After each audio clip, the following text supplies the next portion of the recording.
Rick, do you have the beers in your office?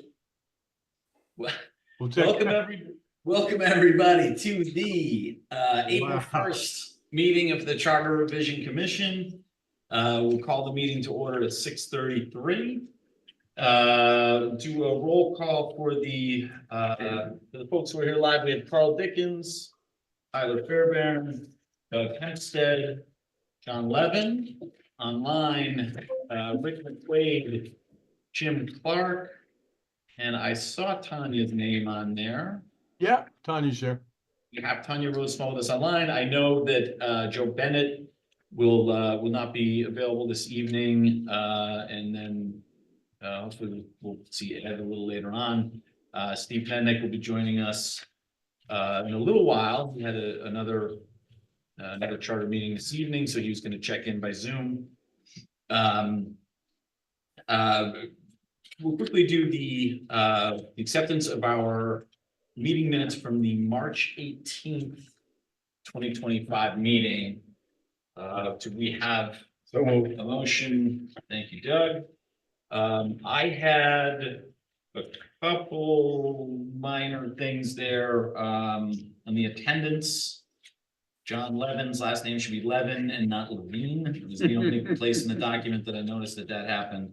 That's never gonna change. On discussion, which is item A, paragraph 12, it should read does not authorize as opposed to does not authority.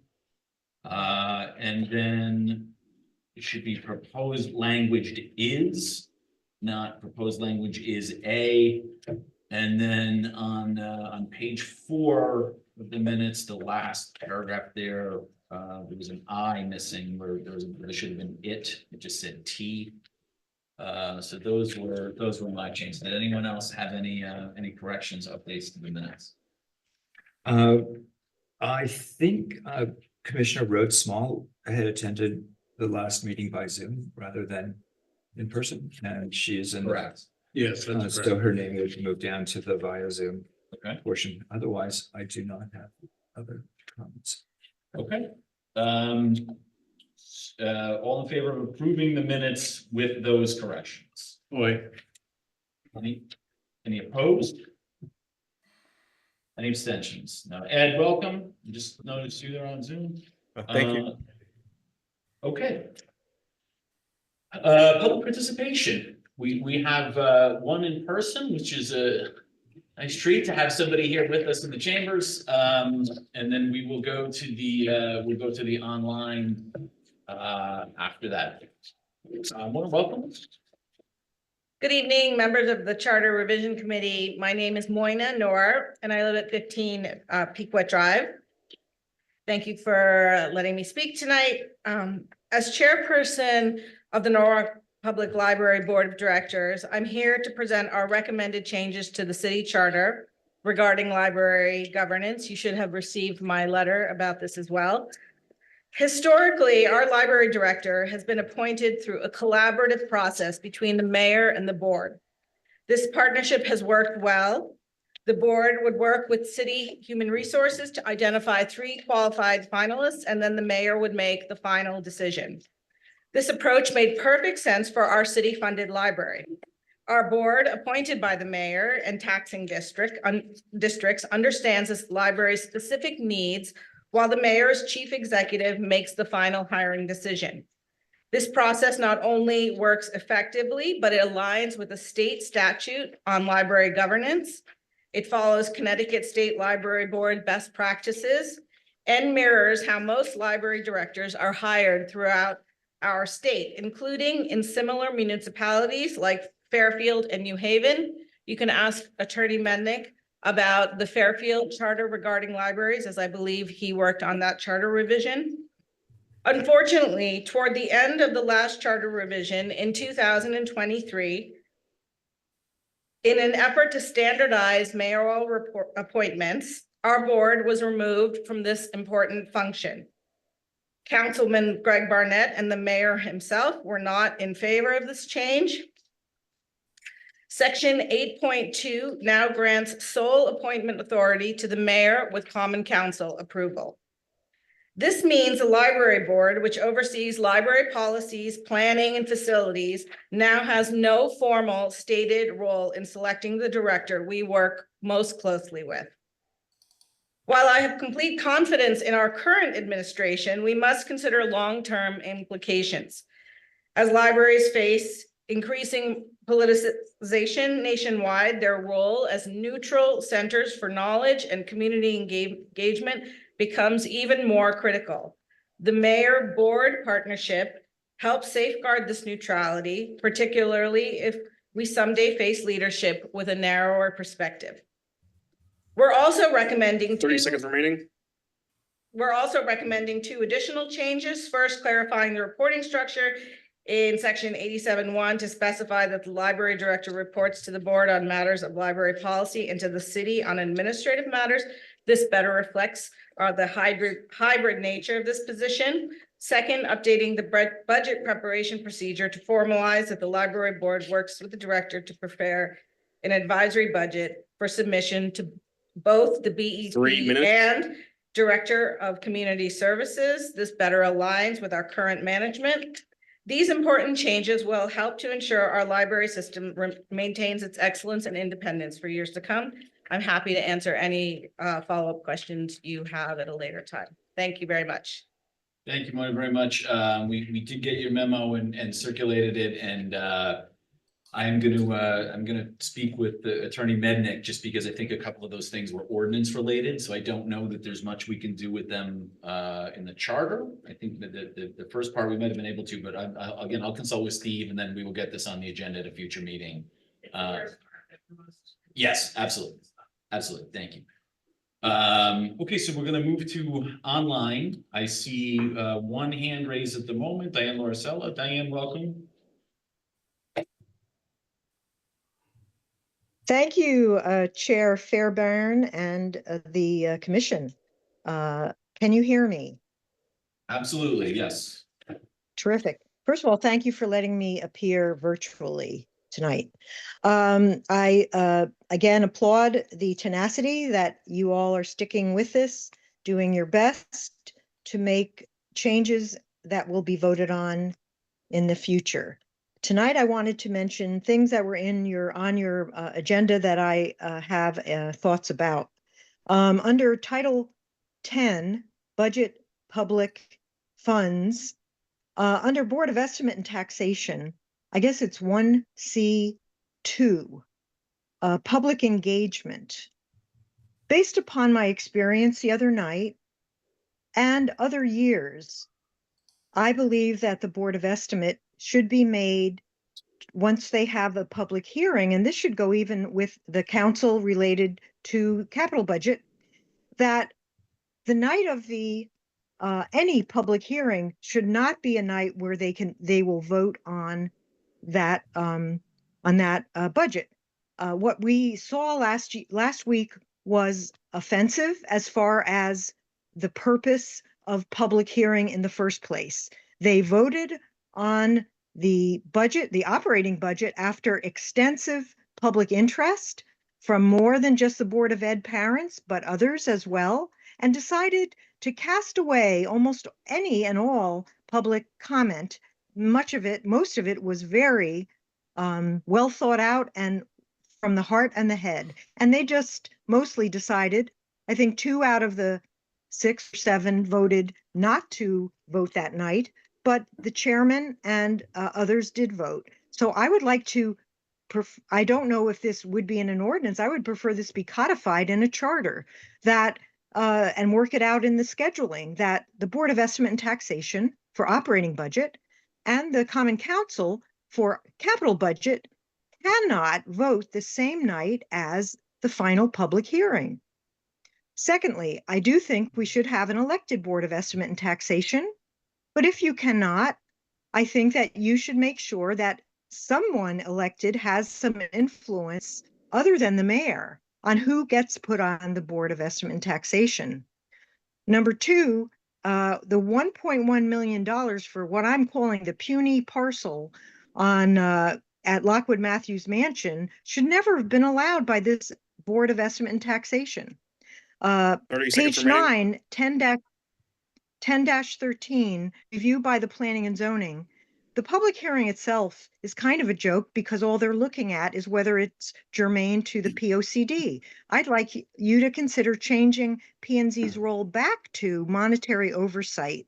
And lastly, 10-21, as many public hearings as deemed necessary, please encourage any bodies to have more than one public hearing because we, the people, are the ones that pay the freight.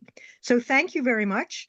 I do think that Board of Estimate and Taxation needs to be reined in, and possibly the chairman needs to resign based upon the way he treated Miss Ann Yang more than once when she had very good suggestions over time. Thank you.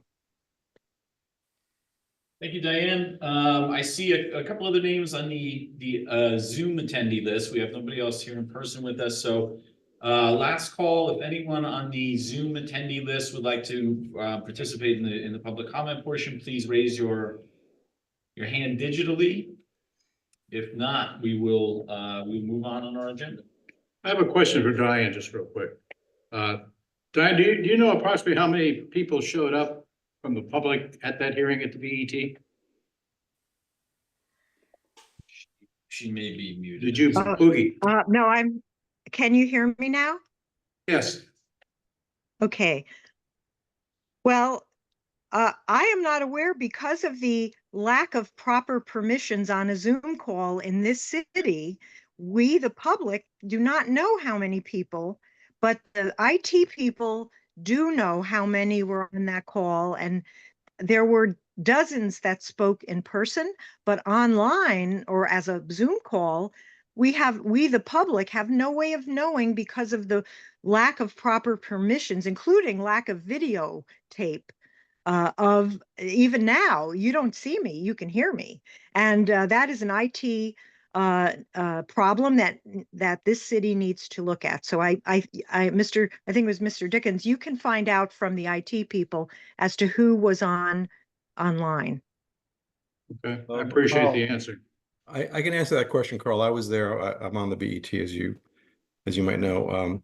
There were about 30 or 40 people there. There were a fair number of people, and I know that typically it's not our role to comment on public comments, but at some point during this proceeding, I'd like to provide some context to what happened at that meeting. I was one of the two people who was also initially offended by the notion that we would vote the same night that the public hearing occurred without having a discussion on what was on the comments that were made at the hearing. So at some point, I'd like to address that. Yeah, I'd like to hear it. Yeah, absolutely. I think we can do that towards the end because we're going to touch on some of that. I don't believe we have anyone else with their hand up. Last call. No. Okay. Thank you to our public participants. See, I don't know that we have to move anything around, but we are going to wait, to do some of the Article 10 BET business until Steve is here, which I don't know, probably in the next half hour or so. So I thought we could do item 5, new business B, which were the 4 proposed changes that John had. I think perhaps the best way to go about this, I know everybody got the memo that included John's thoughts, but John, if you would like to, I appreciate how concise those were. I think it was pretty easy to follow. But if you just want to, quickly touch on each of those, and then, perhaps we could vote on them. I don't know if it makes the most sense we're not going to vote on them as a package, but we'll do them one by one. But if you just like to run through them and we can discuss them, and then we can do a vote. Right. So thank you, Chairman. I have distributed or submitted 4 proposals for specific changes to the charter. The first one actually has 2 parts, so it could be approved or not approved in the first part, or the second part, or both parts. But a reminder of something that everyone already knows, Of course, it will be the council that will receive these recommendations and determine which ones they want to have on the ballot. So by approving any of these recommendations, we are giving the council an invitation to then either approve or disapprove. So the first one is these addresses the procedure for referendums. And we had discussed this earlier. We had tabled it. I would like to get it off the table and voted on, approved or not. And I did, based on the discussion that we had at a previous meeting, I did make a change to it.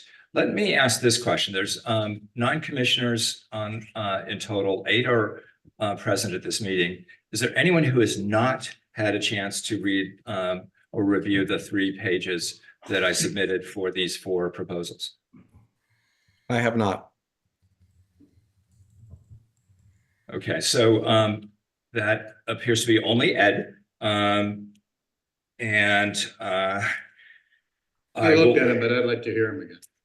I'm sorry? I say I looked, but I'd like Okay. to hear them again.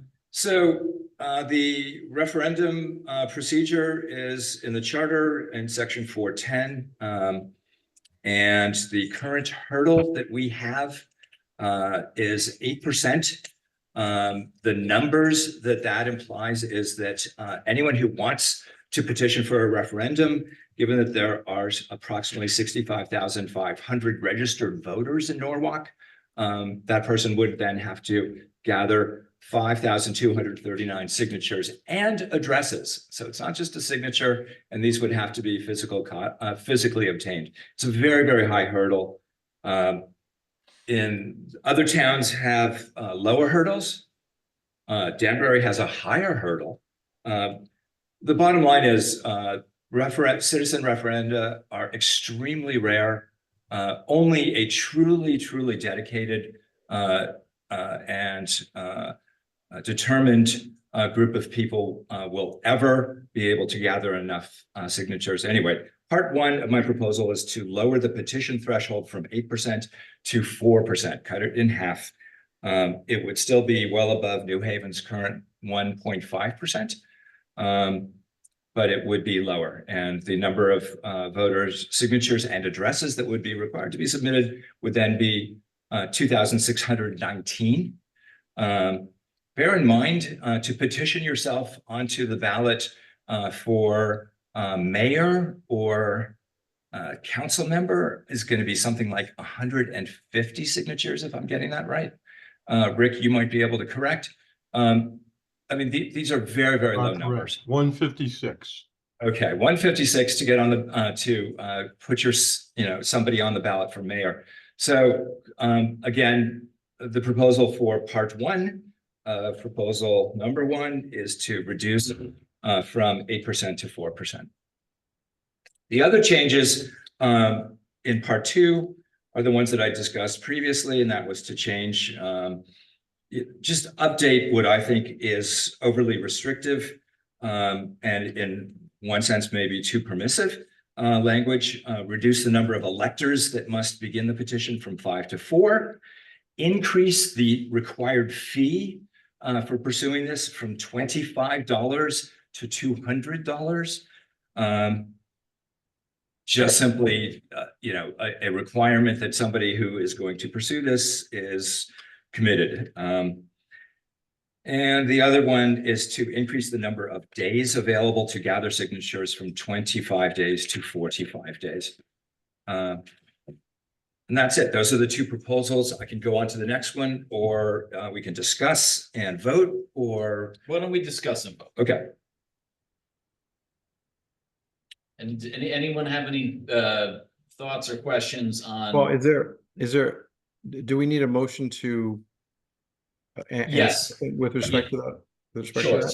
So, is there a motion to approve John's recommended changes to section 410 regarding referendum procedures? I have 2 questions. No, point of order though. Yeah. You have to first get a vote to remove it from the table. It was It was tabled. tabled. You can't do That's anything good. until you get a vote for Do it. we have a vote to remove it from the table? I'll make Yes. a motion. Okay. And then do you need in favor, or is that not something that's? No, now you have to vote on it. You have to vote on removing it from the table. So Yeah, is there yeah. a vote to remove that item from the table? I mean, I think we need to, we'll either approve it or dispose of it. So I will vote to remove it from the table. All in Yeah. favor of removing that item? Does that require a second or is that just a? Under Mason's rules, no. Any requirement. opposed to removing that item from the table? Abstentions? Okay. It's like bring it, So now, is there a vote to approve? I'm happy to move the statement that was distributed to everyone, and that is part one, or item revision number one, part one. And that's to change upon a petition of not less than 8% of the electors, and change that to upon a petition of not less than 4% of the electors, and that would be section 410A. So John has made the motion. Carl, you had a question? I have a question just for clarification. Your points were clear, but, so as I hear it, the gist of all of this is to make it easier to get a referendum on the ballot. That's what I'm hearing. I would characterize it as making it slightly more possible. Well, possible, yeah, easy. Um, So then my question would be for Mr. McQuaid. Do you know how many referendums, say, in the last 10 years there's been in the city?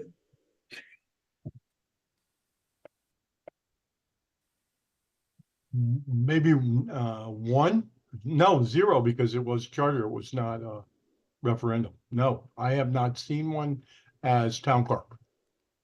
Okay. Go back. Ed, do you recall? I mean, I No, I don't recall any, but I know that I believe John mentioned that Danbury has a lower threshold. Have there been referendums in, or some other city has a 4% threshold, or something smaller than the 8%? Has there been any referendum, any referendi, that's the plural, in the last 10 years in that city? So it was at our last the meeting where we discussed this previously, that might have been 2 meetings ago. Steve Mednick said that he had been serving on the Board of Alders in New Haven. New Haven has the 1.5% threshold. He said there had been no referenda, no citizen referenda, on the ballot for, I believe, 40 years, like Norwalk. There have been no referendums in Norwalk other than charter referendum, which is moved by the council. There have been no citizen referendums in Norwalk for 40 years, none in New Haven for a similar amount of time. And that's based on my recollection of what Steve Mednick said a couple of meetings ago. So, Appreciate so that. my question, John, would be, and this is just purely opinion. And it's for anybody. Do you think that the lack of referendums is because of the difficulty and the bars are set pretty high to get a referendum on the ballot? Or is it something else? You're asking me? Yeah, just your opinion. Just your opinion. that's all. I don't know. I think, Yeah, neither do I. right. So I have an opinion, but I don't right, know. sure. My opinion would be that there are actually relatively few citizens that are so engaged and so knowledgeable that they would pursue this type of activity. And the other possible explanation is that the legislative body, the council, is doing a great job, and whatever what they're doing, it's not causing citizens to want to undo it. I'd like to make a point and then ask a question. I think that in New Haven, at least currently, there's a 4-year term for either mayor or the Board of Aldermen or something. Here we have a referendum every 2 years for both mayor and the common council. And that is, we are, after all, we do have a representative democracy, and that's the referendum that we engage in every 2 years for both mayor and a city council. I suspect that that's probably as good an explanation as as there might be as to why there hasn't been a referendum, which seems to be sort of doubling down on what we do every 2 years, which is to vote people in or out of office. But be that as it may, I don't know that this that this proposal has that the motion has the motion been made, and do we require a second with respect to it? I don't know. The So the motion has been made. A motion and, has been made. Mason's rules, which were adopted, do not require No a second. seconds needed. Yeah. Okay, all right, fair enough, thank you. So we'll just have we'll have to vote on it. Is there any other discussion? So I think it's an interesting thought. And I think it's more than an interesting thought. And I'm just trying to recollect myself, the years that I've lived here and the amount of time that I've belonged to a certain party and was more active than I am now and attended a lot of meetings. I don't ever recall anybody with a lot more knowledgeable than I was and am to say, particularly on the hot issue that we talk about terms of office, let's do a referendum. Get the party together, get the signatures and all the other things that have to be done to lower the length of term of the mayoral office or the term of city council or any of those things. So I just think I find it interesting that, and you made the point, John, that those who are probably less involved, which is probably true with most people, they're busy with other things and don't think really about city government and things, that even those that are engaged, I've never heard that. I never heard it come up. So you've been around and far more knowledgeable than I am.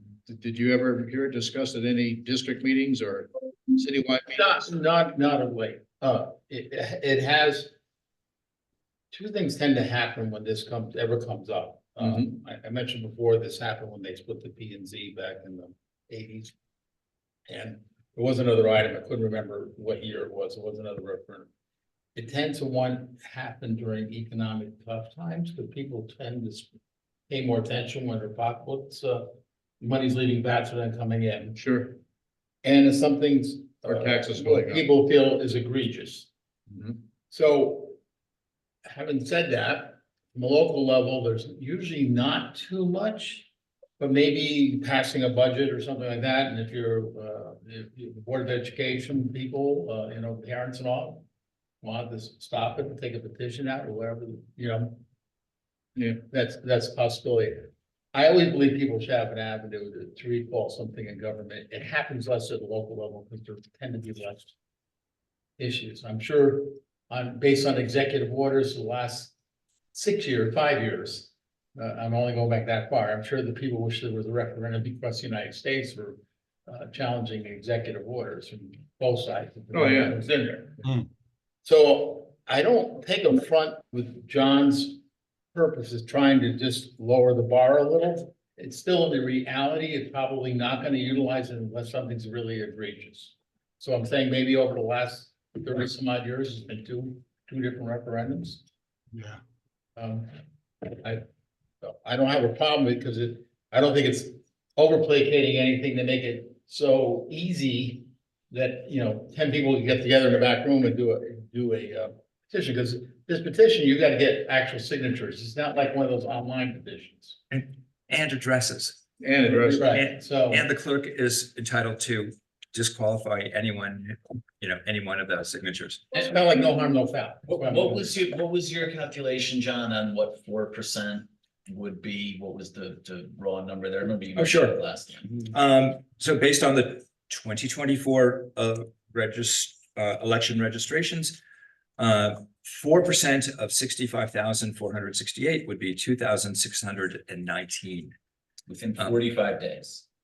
No, in the current language, it would be Well, 20, under your. under 25, under this proposal, So we're not discussing days. Under the current, it would be double that number in 25 days. Under yours, it would be half in 40. If we were to adopt part, so far only part one is moved. So, again, my goal here really is just simply to expand democracy. I'm not saying that the citizens, I do not expect the citizens to be responsive. I don't envision a single referendum on anything. Nonetheless, I think 8% is an insult and is an impossible barrier. 4% is lower, but by no stretch of the imagination easy. Easy. We could start a betting market to find out, when people think something might actually happen, but I cannot envision it happening anytime. Okay, well, I mean, I think we've heard enough. I mean, we can vote on, I have one thing. oh, yeah, sorry, right. I didn't see your hand. I agree with the 4%. What I don't agree with is 25 going to 45 days, only because there's so much. There's not a lot of wiggle room between the time of getting the petitions and setting it up for the election. So and now with so many new things coming into play as far as early voting and absentee voting and all that, I just think that if you're setting out to do this, 25 days is sufficient. And the other thing, as far as you keeping bringing up, that he has to have an address. On the petition, it says you have to sign, print, and put your address. With some of these handwritings of residents, of signatures, and just printing their name, it's going to be addresses anyway, and we do toss out quite a few. I mean, I have to be honest, we can't read them. We just can't read them, and and we have to make sure there's not duplicates or anything along that line. So really, I have all of this. The one I lean with you on is 4%, because I think this day and age, people are more of them are registered voters than in the past, obviously, by what our numbers are. So if you need to get this vote out on for referendum, you got to work a little harder to get it than a normal election. That's Very it. good. You got a ballpark on what it costs to do a referendum? Yeah, that was my point. The Well, expense of you're all- looking at now, it's costing, and it would have to be a citywide election. So you're probably up around, with police and security and the schools, and it's probably up around 20,000, 23,000. I mean, it's up there because of the cost of doing business. And also, if we're going to vote on this in the affirmative, putting aside the expense of it all, there are times, I think we discussed it last time, when the vote, if you will, by the time the vote is scheduled, the issue might become moot because of the passage of time, because of the other statutory considerations by when things have to, lock in. So I think, honestly, this is a little premature to vote on something like this without considering those possible consequences, or without putting language in the charter that other statutory timeframes or either state or local deadlines could very well moot out a referendum. Like Yes. as in the case of the budget, for instance. So may I respond to both Rick and Ed? Just a reminder, the part that I'm moving now is just changing the threshold from 8% to 4%. The part 2 discusses the other items, number of electors, number of days to gather signatures, and so forth.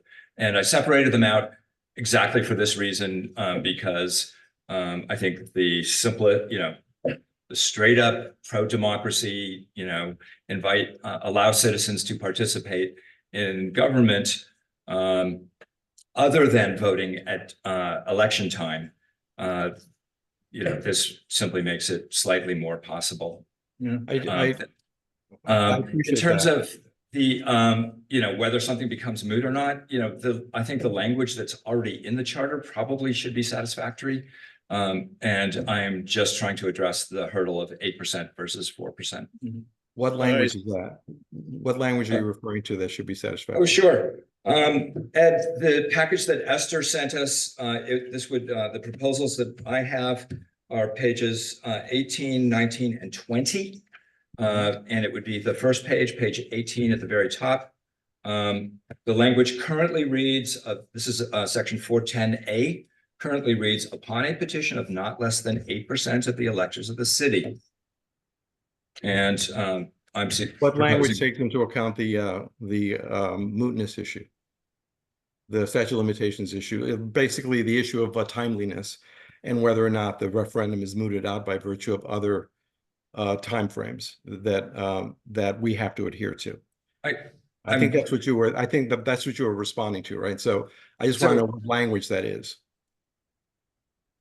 So you're indicating that the referendum could become moot because certain things could change prior to? No, not that things could change, but that things are fixed, that timeframes are fixed. And so, for instance, in the case of the budget, right? So there's a time by which we have to submit the budget, that has to, those votes have to occur, et cetera. That those timeframes basically could very well supersede any referendum that might follow. Very well, but we have a referendum provision in the charter currently, and whatever those timeframes are, would be treated in exactly the same way currently under the charter. Again, I'm trying to address only the hurdle of 8% versus 4%, reduce the hurdle to allow determined citizens to collect signatures for a referendum. I appreciate that. And my one final point is that when you suggest that to make it more democratic, you make it sound as if our process right now is not democratic, or at least not as democratic as you would like.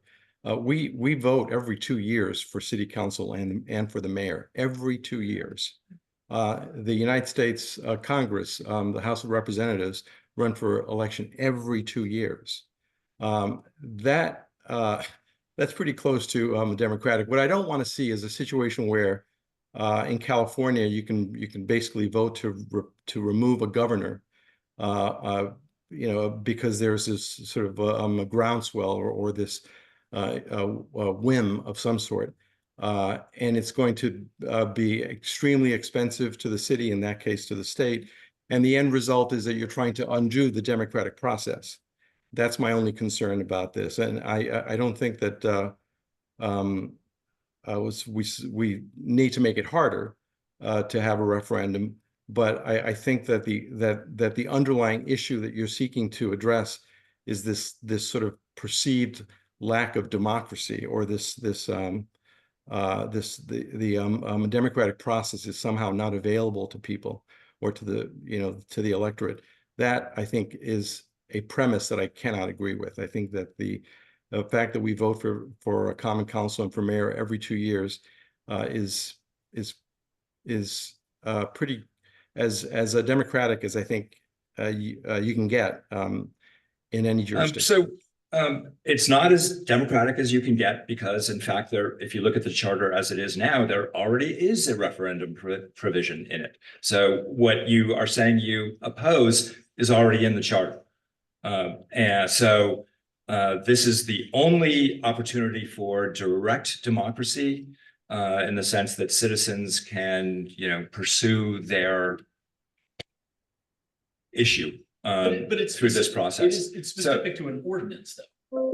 So this is, if there's opposition to an ordinance, you have an opportunity for redress at a council meeting, by talking to your council person at a public hearing, something like that, right? The language that's currently in the charter is slightly more expansive. It's refers to exercise of authority by the council and so forth. Doug, I'm trying to wrap my head a little bit around the word when we use democracy and representative government, et cetera.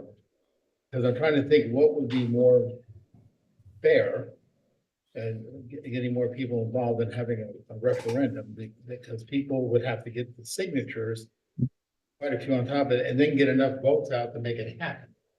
So to me, that's how much more American can you kind of get? Versus, and I'm not knocking anything, I'm just saying, versus other boards or commissions which are appointed Right. and not elected. But we say that's okay because we've elected a mayor and a council. So to me, look, I was around when we had discussions on one of these way back when, so it's here. You know, we set the bar a little high because we were convinced at the time that maybe setting it so high, nobody will ever do it. Which it seems to have come to fruition. But in the same token, when I consider that you need 2,500 signatures, and Ms. McQuaid can correct me, but at a local level, we only usually get about 16,000 people to show up to vote out of almost 60,000 people. Even less than that. Pretty high bar in my books, so. The turnout is- Am I close with the numbers there, Mr. McQuaid? Yeah, I'm rounding up a little. we're probably between 14 and 15 right now. Yeah. Okay. So I see our attorney has joined us. I have just a small legal question on this. Is it possible to limit in the charter the number of referendums that could be called for within a given year? Or a given election cycle, which would be every 2 years? I'm concerned about the cost probably as much as anything else. And I fully support more participation by the electorate and more people coming out to vote and getting involved in what's going on in their town that they don't know about. But I think, you know, in reality, in order for that to really, no matter, you could set it for 5. But there's no communication that goes out that tells people, hey, there's a referendum coming up in November on whatever it might be. And I think as long as the electorate and the citizens aren't aware of it, you're not gonna have an issue on the referendums. I appreciate what your thoughts are. And anything that makes it easier for, I think, citizens to just get involved is for the betterment. I mean, that is, you know, as a constitutional republic, I mean, that's what it's all about. Doug? I'm gonna deviate a little from here because it's not just you, others have said it. I've been in other meetings where I talked about now that the state has gone on to early voting, all the communities are all complaining, it costs too much. Yeah. So the one aspect, everybody's saying this is better to allow the voters more time to vote and more people to vote. And then the other times, everybody's arguing the reverse. Well, it costs too much to do that. True. So what is the goal? The goal is to get more participation? Or the goal is to lower what it costs to have participation? And. I think you would have control when you dug over one and not the other. I mean, But this is a rarity. This is. but the costs are the costs. But the state, here's what happens, and Ms. McQuaid will also correct me if I'm wrong. The state does not give you any money. Right now, we've talked about it. So what Absolutely happens, correct. and even if the Board of Estimate Norwalk said to the registrar of voters for elections, we're not giving you any money. By state law, they're gonna hand the city a bill at the end of the day and say, you have to pay this, Right, and there's no choice in the matter. right. So we created something else statewide without any funding to support it. Right. And so I don't know why this would have to be penalized underneath the same assumption that I would not consider this. I know we're spending a lot of time. Yeah, I mean, I think we have 4 of these before we even get into the Article 10 stuff with Steve. So I mean, I think we've discussed this enough that we can vote on whether to amend the referendum procedure. I just want to make one final point. There's, you know, this is going to be an off year election, like an off election, right? So it's hard to get people out to vote in a regular election, but in a primary, for instance, in a district primary, you might get 600 people coming out to vote, or maybe 300 people. We hope. So you pass, so you have this referendum and you pass it by a vote of 600 to, 459. The next election cycle comes around. You have a new city council, new common council, and the thing gets undone anyway. It seems like it seems like a solution looking for a problem. And so that's my last comment. Well, since we haven't had any in 40 years, it's probably not a big problem. Yeah, I mean, that's why I don't think we need to spend a ton more time on it. I would I agree. think it's a, Can I just answer Carl's question? I didn't want to be perceived as rude. I actually heard Carl ask a question, or Commissioner Dickens. yeah, please. I haven't researched the issue. I have seen limitations on the number of budget referenda in certain communities, that after a certain point, it just ends and you go with last year's budget. And since these are not used, since they're individualized for particular issues, it seems to me that it would be difficult to limit the number if your intent is to increase public participation and access. I think that limiting the number of referenda, not knowing what issues may be coming up during the course of the year, would probably have some legal challenges. I know I'm arguing in a vacuum because you haven't had a referenda in years, so who knows? I don't think that the limit is the problem, but I think that putting a limit might be a problem, even if you have no one doing them. The other thing I want to point out in my read of this is the date of the referendum becomes pretty critical as well. And that's up to the council. That's not up to the petitioners. That's up to the councils to determine when the referenda will take place. So and there's one last thing that reminds me, and I was going to talk about this a little later, but since I just noticed and looking through the section here, this has a newspaper publication requirement, and I thought we were trying to get away from those, and so I'm going to probably, whether we change the 4%, the 8% to 4%, I'm going to recommend that we have our notice given as it is in other matters, with the definition of notice. The town clerk would determine what kind of notice to give, because at some point in the very near future, that there's probably not going to be what we're calling newspapers any longer. And so I think Yeah, we should be, I'm yeah, strongly in favor of removing any references to newspapers. yeah. Okay, so I think. So I would just like to respond to the Commissioner Camacho's suggestion that a small number of voters could pass a referendum. Also contained in this charter, in the existing charter, there's language that says that the at least 25% of the electors of the city must cast a ballot with respect to such question or proposal for it to qualify for approval. So that number, again, in Norwalk would currently be 16,367. I'm not proposing any changes to that for exactly the reasons that you've identified. But the small participation affecting this change is, really is not valid under the current language of this charter. So, all in favor of approving, the revisions to section, 410, per John's memo, please say aye. Raise your hand. Just point of correction, this would be just part Just one, part 4-10A. 4-10A, so the only part we're voting on is changing the petition of not less than 8% of the electors in the city to not less than 4% of the electors of the city. All in favor of that? And does that also include the number of days allowed to get the signatures? No, it does not. No, That's we're just doing part one, which is. to So they're go- not married. No, No. this is just to go from 8 to 4. Okay. I'm sorry, in favor, John. Jim. Doug. Rick. Opposed? I'm sorry, Tanya was in favor as well. I was in favor. Ed is opposed. Abstain, I will abstain.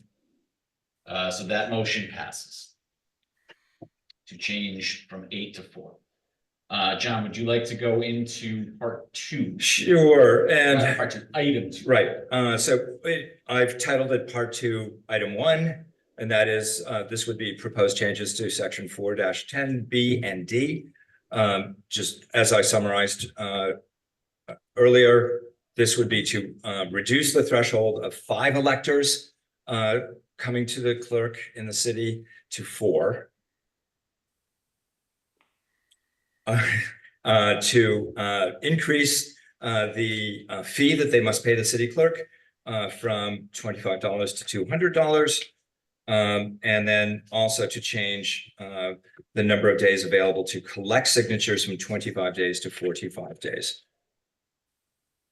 That's what's in part 2. And I know we've had some discussion of the number of days and the other stuff. And I'm, happy to entertain any changes.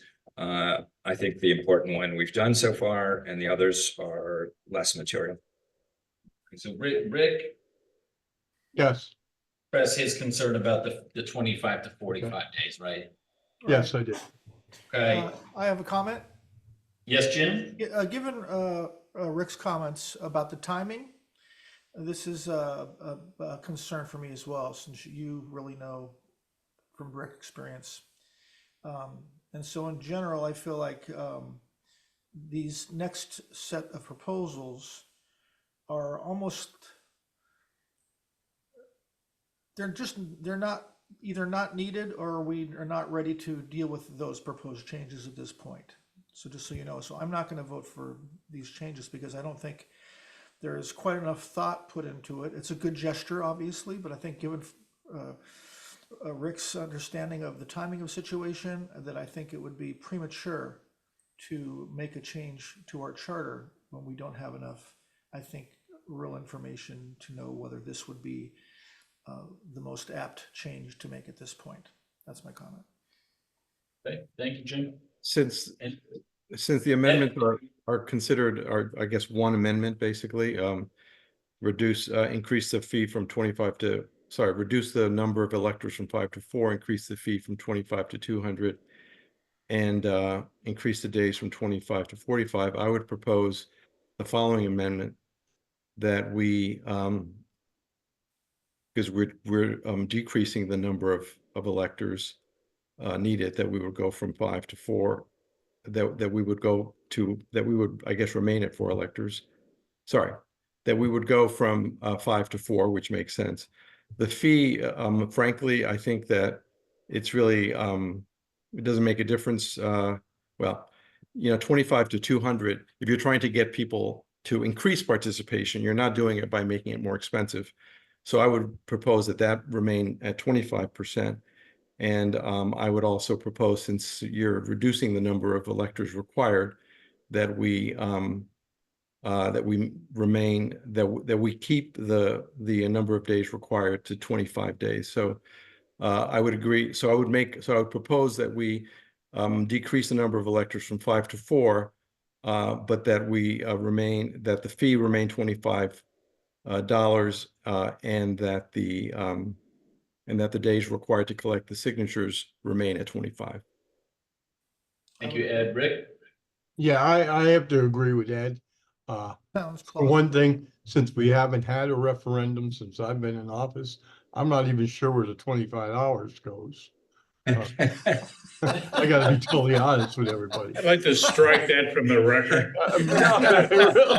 I really don't. I'm gonna have to look that one up tomorrow. I think it Well, goes into you know the what, general fund somehow. Maybe it goes to the Oyster Festival to pay the band Hard Road from Yeah. Connecticut, from New Haven, Connecticut.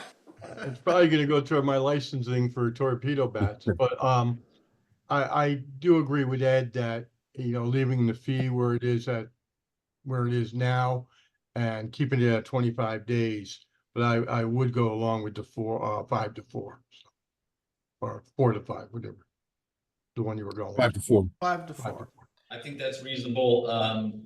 Just to move on with this item, then what we're discussing for part 2 would be accepting John's proposal of going from 5 to 4 electors, leaving the $25 the same, which I guess that's irrelevant. So the $25 would remain the same. The 25 days would remain the same. The only thing we'd be voting on in part two would be reducing the number of electors from 5 to 4. Is that sound correct, everybody? So why don't we'll take a vote on that portion. So all in favor? As amended. As amended. As amended? As amended, of approving part two as amended, with the amendment being going from 5 to 4 electors, all in favor? Okay, any opposed? Any abstentions? No, so that's unanimous. John, the next Okay. item 2 of yours. So this addresses what I believe to be accountability for the BET, the Board of Estimate and Taxation. And this is a proposed change to section 7-2, paragraph A, item paragraph 2. And this would change the appointing authority for the 6 members of the Board of Estimate from being all 6 appointed by the mayor to 3 appointed by the mayor and 3 appointed by the council. I'm making this recommendation based on some of the comments that we've heard from citizens, that they feel that the BET is not sufficiently representative. I know that there are many council members or perhaps former council members that feel that the budgeting authority should be in the hands of the council and not the BET. I recognize that this change does not accomplish that, but would be a step in that direction. So in any case, the language again is pretty simple. Currently, the section states the members shall be, this is referencing the 6 appointed members. There's also a 7th member, which under this charter is the mayor, of course, who also presides at the BET meetings. The members shall be appointed so this is the language, the members shall be appointed by the mayor for a term of 4 years, subject to approval by the council as set forth in section 7-1C. My proposed change is to change that sentence to 3 members shall be appointed by the mayor. And the sentence otherwise remains the same and is succeeded by an additional sentence that says 3 members shall be appointed by the common council for a term of 4 years. So it wouldn't be subject to the approval of the mayor. In other words, it wouldn't be reciprocal. Question. Is that what you're saying? Um, Because right now the mayor doesn't appoint the 6. The mayor recommends and the city council approves. So right, if you're correct, saying yes, half and yep. half, then you're suggesting that it'd be reciprocal, that the mayor recommends, the city council approves 3, and the inverse would be that the city council recommends 3 and the mayor approves. No, that's So not you're what I'm talking- so it's not so what I'm it's a proposing. reciprocal. So just as this commission, the Charter Revision Commission, is appointed by the council and is not appointed by the mayor, the council did it and does not require approval from the mayor. So this would be the same type of appointment authority that exists for this commission would apply for half of the appointed members of the BET under this proposed change. So I would move to table this for the following reason. I think that the city council, that the BET should, that the membership of the BET should not only include members of the Republican Party, the Democratic Party, and unaffiliated, but should also represent each district in the city. And I do not believe that the charter at this point includes language to ensure that every district in this city is represented on the BET. And so to the extent that that is not yet addressed, I would move to table this discussion as to who appoints whom until such time as we've addressed this global issue about whether or not the entire city needs to be represented on the Board of Estimate and Taxation. And do you know how it ever got to be 6? Why was the number 6? I don't know, except for the fact that it needs to be at least, I think no two members can be from the same district. No more than 2 members can be from the same district. there has to, I think there has to be a significant minority party representation on the Board of Estimate and Taxation. And ultimately, because the mayor is an ex officio member, that makes it an odd number, and so that you don't have a tie vote. But beyond that, I don't know why 6 versus 9 or some other number. But I do know that in the city of New York, the Board of Estimate and Taxation back in the 1990s, I think, was disbanded in part because there was the courts determined that they did not reflect the all of the boroughs of the city, and so they were not representative, basically. I think Attorney Bendick might be able to shed more light on that. I find it undemocratic that the Board of Estimate and Taxation that ultimately decides on what the mill rate is going to be and what real estate taxes are going to look like. I think that the Board of Estimate and Taxation that I am a member of and used to chair should have at least one member from every district because of that. I'm gonna tag on to that and agree with you. I think that's true, and particularly, I also go along with the feeling, I think they should be elected, not appointed. So that my motion is to table because this discussion, I think, needs to be more of a global discussion rather than a one-off as to whether, who appoints the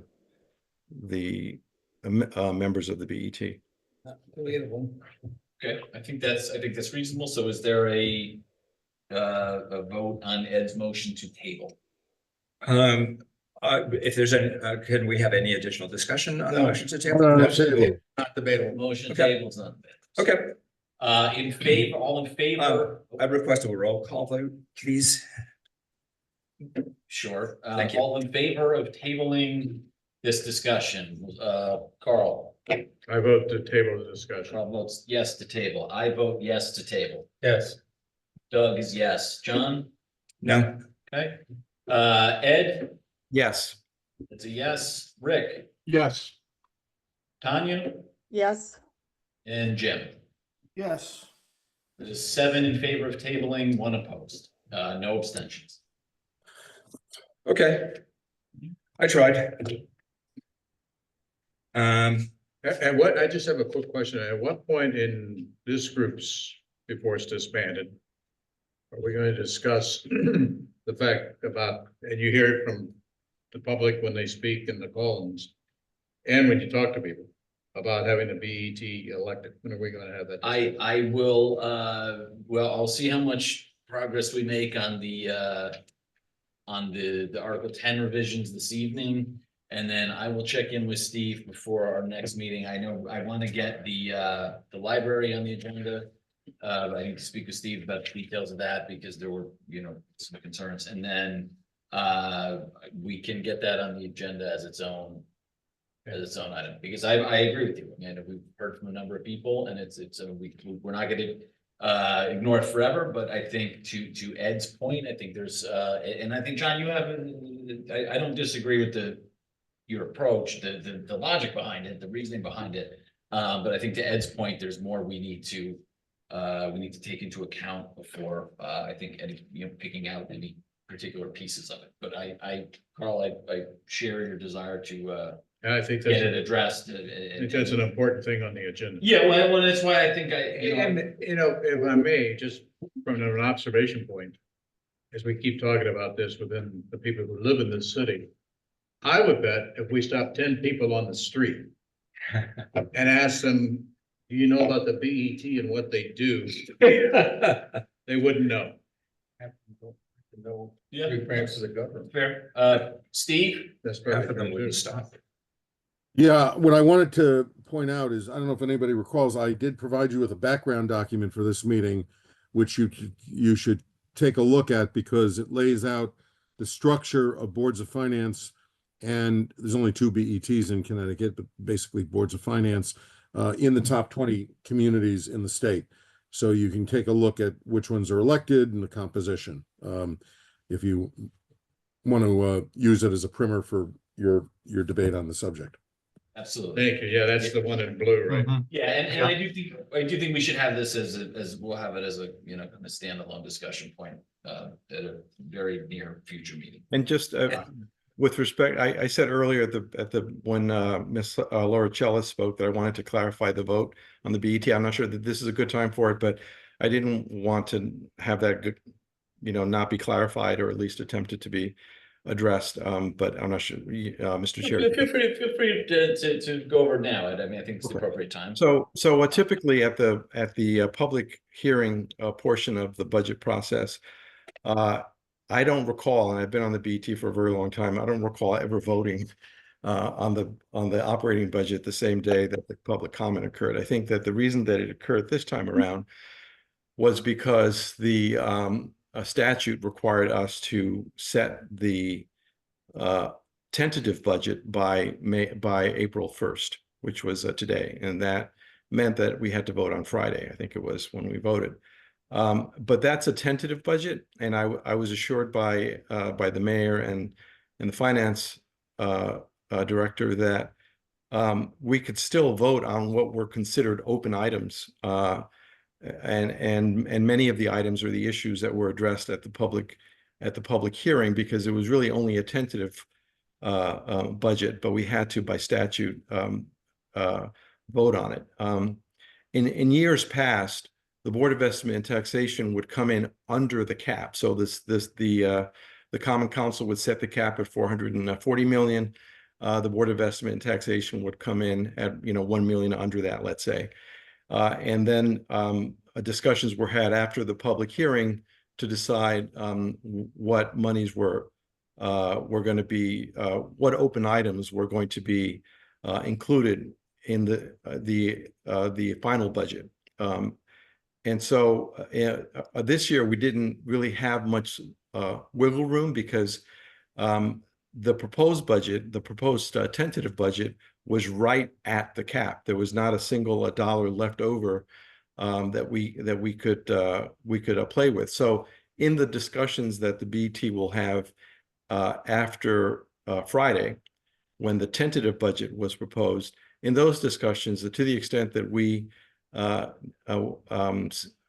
intend to add additional monies, we would have to subtract monies from other departments, because we have basically voted to approve the city council's cap. And so that's what happened. It was unfortunate because the appearance was that we really didn't care what the public had to say.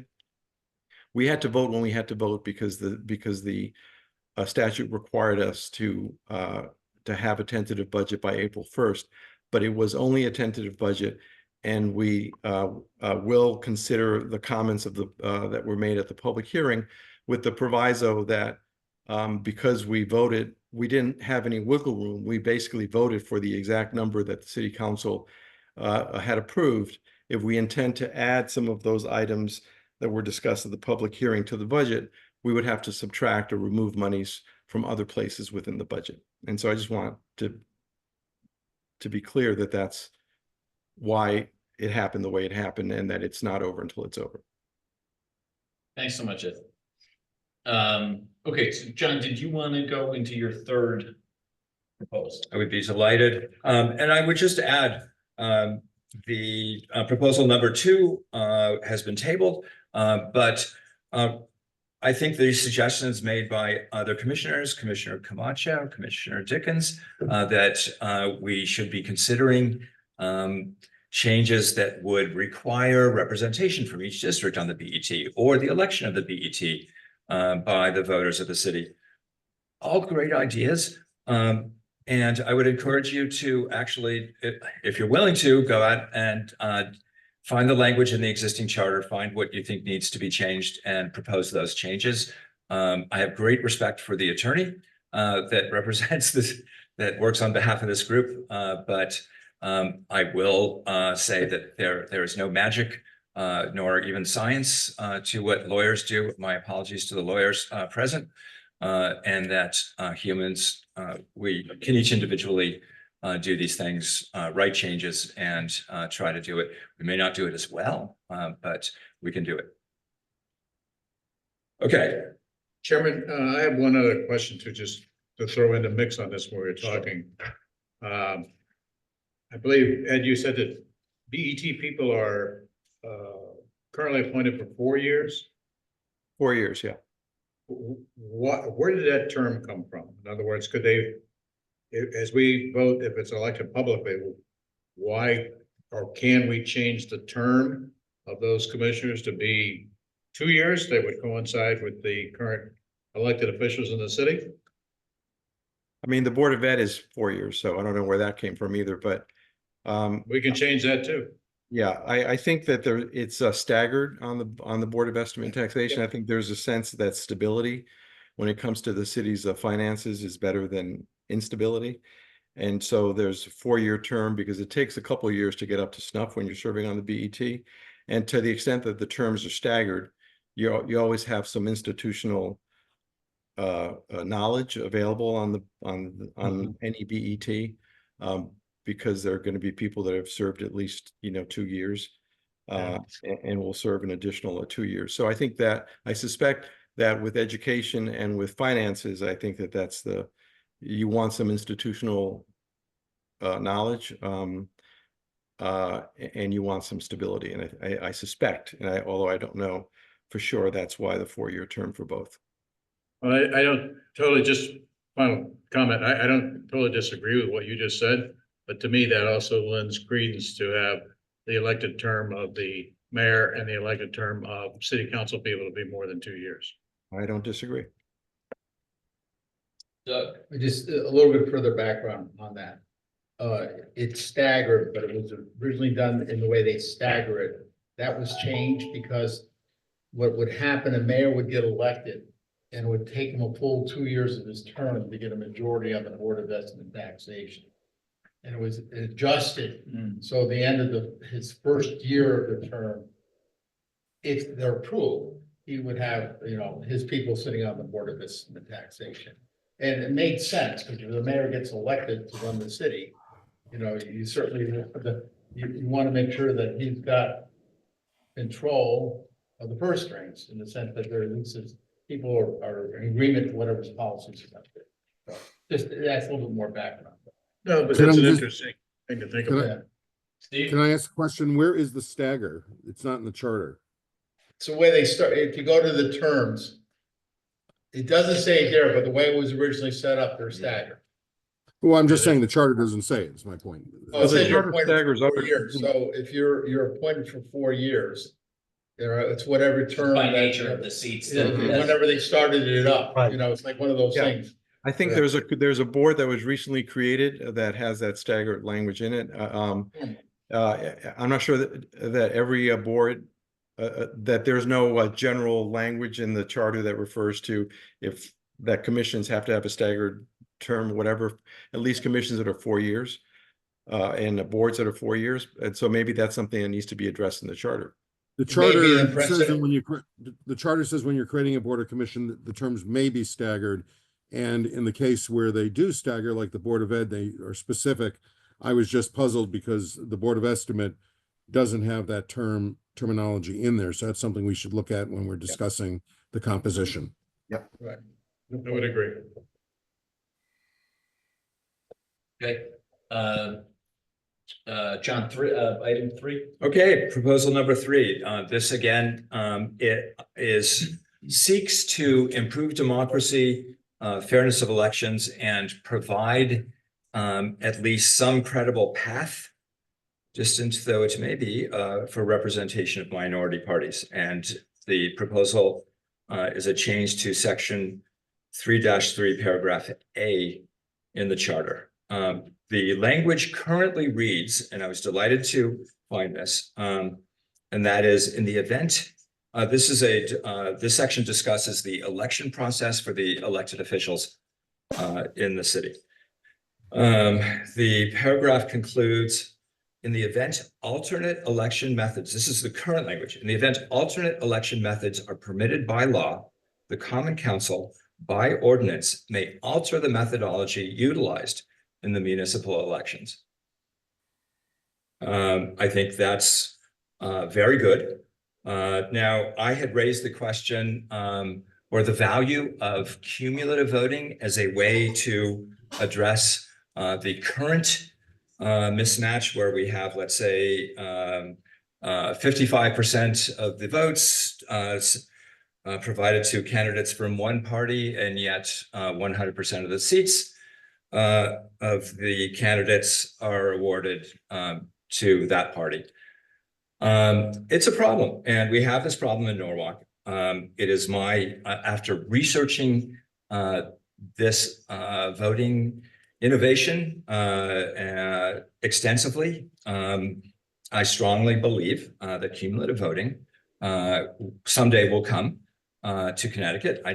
Obviously not this year, but eventually will come. So I'm proposing this language change. By the way, I would like to repeat, there currently are 7 bills before the legislature that seek to provide for ranked choice voting for certain types of municipal elections, such as primaries and other types of elections. The language varies, but there's 7 bills, and I know there's constituents that are pushing these bills.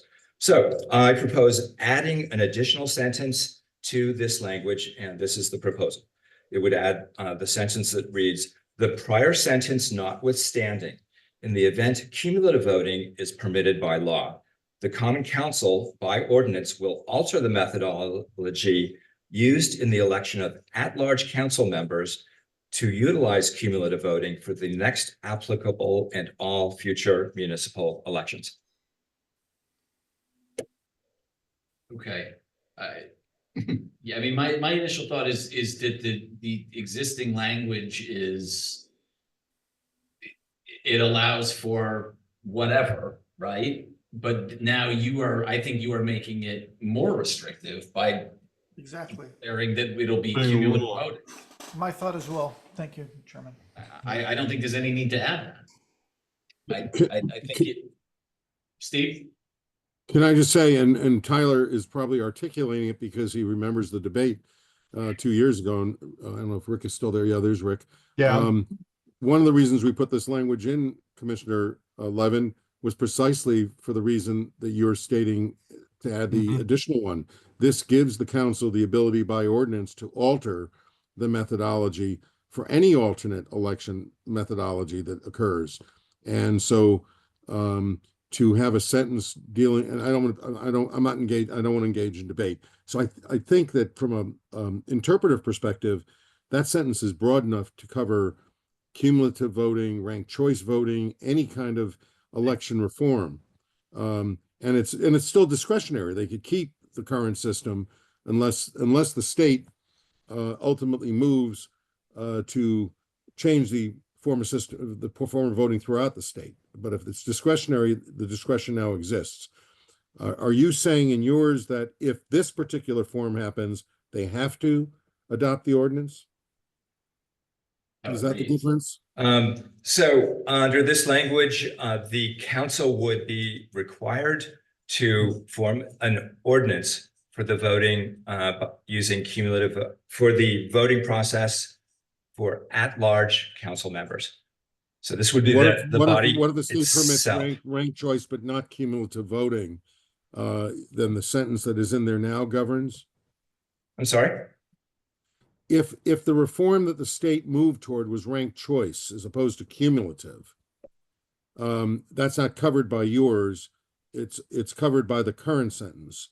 And so you're saying that Right. if The you have current your sentence, right. The Yeah. current sentence gives the council the option to fix the problem, in my words. Whereas the sentence that I seek to add requires them to fix the problem this way.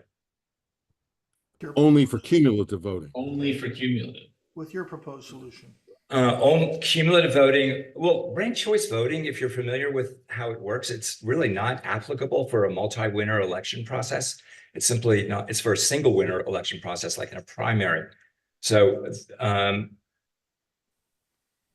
the bills that are before the state legislature would give the option of municipalities to adopt ranked choice voting for a variety of different election purposes. That obviously would be covered under the first sentence, under the existing charter. Again, that's not what I'm trying to address. And quite frankly, ranked choice voting does not address the problem that Norwalk has. Which is. Articulate what Chairman, problem Mr. that is. Chairman? Well, what's the sure. problem that Norwalk has, yeah. I've done this before. It was in an earlier memo. Yep. Looking at the 2023 municipal election of at-large council candidates, the five Democratic candidates received 55% of the vote. Other candidates received the remaining 45% of the vote, but all five of the Democratic candidates were appointed. So the Democratic candidates got 55% of the votes, but 100% of the seats. What do you mean when you said appointed? I meant to say elected. Elected? They were the top 5 vote getters. So in other words, the top 5 vote getters got the top 5 seats. Top 5. Yeah. Yes. Isn't that the way It's what democracy happens. works? Which addresses the problem. Under the current system, 55% of the votes were cast for Democratic candidates, but 100%, and the balance casts for non-Democratic candidates. And yet, with only 55% of the votes cast, the Democratic candidates received 100% of the seats. Now, if you'd apportion the seats by percentage according to party, that would obviously allow for minority party representation. But we don't do this. Cumulative voting is a way to allow voters to decide which, if any, of the minority candidates they want to serve for them as at-large council members. So John, correct me if I'm hearing this totally wrong, and I may be, but I think that what you're doing there, with all due respect, is trying to change the system in a way that it's not, I mean, there's more registered Democrats than there are registered Republicans. There may be more Democrats go to the polls than there are Republicans. That could be all true. What I saw when I was in it, it was. But I don't think you solved that through charter amendments. I think you solved that through the parties themselves doing their grassroots and getting more people to join their party and vote for the candidates that they put forth. I am, maybe I'm nuts, but that's how I'm hearing it. I think that's exactly right. Excuse me, Tanya had something to say and we keep running Yeah, on. Tanya- Oh, I'm sorry, Tom. Tanya, That's okay. Tanya, Thank and you, then Rex. Jim, I believe, had raised hands as well. Well, John, just to your point, you stated that there are several bills that are up regarding voting. So as it states in the current charter now, it says that the council may alter the methodology. So that gives them the option. So adding on more restrictive verbiage, I don't think will help, or will seek to, I'm not sure what the point of it, or is like if you're trying to get more minority representation involved, but restricting them to one section, I don't think helps us at all, especially if you're stating that there are bills that are up that'll be coming up to the state legislator. If it's open, where it's pretty broad, stating that it may alter the common council may alter the methodology utilized in the municipal elections, that gives them the autonomy to say, okay, well, this is what they're doing, so we're going to move to this, as opposed to saying we have to do cumulative voting. Do I make sense? Yes, but I think, how do I respond? You're asking the council to, the language that's proposed would require the council to solve the problem. The existing language gives the council the opportunity to make changes if they wish to. But bear in mind, it's actually the council and the council members that are the beneficiaries of the highly undemocratic system that we currently have in place. Aren't we responsible for voting for council members? So these are people who are elected by the citizens here in Norwalk. Tanya, yes, we are, but the current election method is flawed. Okay, so in the case, But explain flawed, I mean. Oh, sure. It's a broad word. very simple, 55% of the votes in the most recent municipal election for at-large council members Right. were received by Democratic candidates. Because there's more than that went to the polls and voted for Oh, Democrats. no, there's no question. These are the numbers. I mean, I'm Yeah, not but so- disputing the accuracy of So the. I don't think of the we voting fix, I don't process. think it's up to us or even city council to fix that problem. If it's a problem, it's, when you want to talk about democracy, that's what happens. I think if it was something that was like, you know, if it was a historical problem, I mean, not all that long ago, there were different parties. So, you know, I would encourage you. I think there's a need to perhaps educate some of the members of the council. I'm sorry, of this commission as to the history of cumulative voting and why it was needed. The legal scholar that spent most of her professional life studying the voting problems referenced, let's say, council elections in southern states and southern cities where there was a minority of Black voters who were never able, who used the system exactly, who were in a city that used a voting system much like Norwalk's system of electing at-large council members, where the 5 highest vote getters win the 5 seats. But the effect of that in these southern cities was that Black voters were never able to have any representation on their school board or on the city council. And cumulative voting is one solution to solve that problem that allows a minority constituency to have the possibility of getting a seat at the table. Under the current system, that possibility simply does not exist. I understand, but with all due respect to that example, I think a historically disenfranchised minority group is different than a municipal at-large council election that has vacillated between parties over the years, that is probably, you know, currently in the situation it's in because there's a deeply unpopular national figure who in New England is, right? I mean, that is a very different scenario than what you're describing with. No, not really. South. I disagree. Again, I'm not trying to raise issues with respect to national party problems, which are abundant. I'm just trying to address how to better serve the will of the voters who want representation but can't get it. I understand. Why, I think with this particular item, let's go Jim and then Doug, and then let's take a vote on this because we still have to do. I do have one thing after those two, and then we can Yeah, take. well, let's go Jim, Doug, and. I just want to say that while I appreciate the motives behind John's proposal here, I think that the new language is just too restrictive and too specific to add to our charter. And I think it's going to restrict, you know, the Common Council in the future. And so I don't think this is the place, the charter is the place to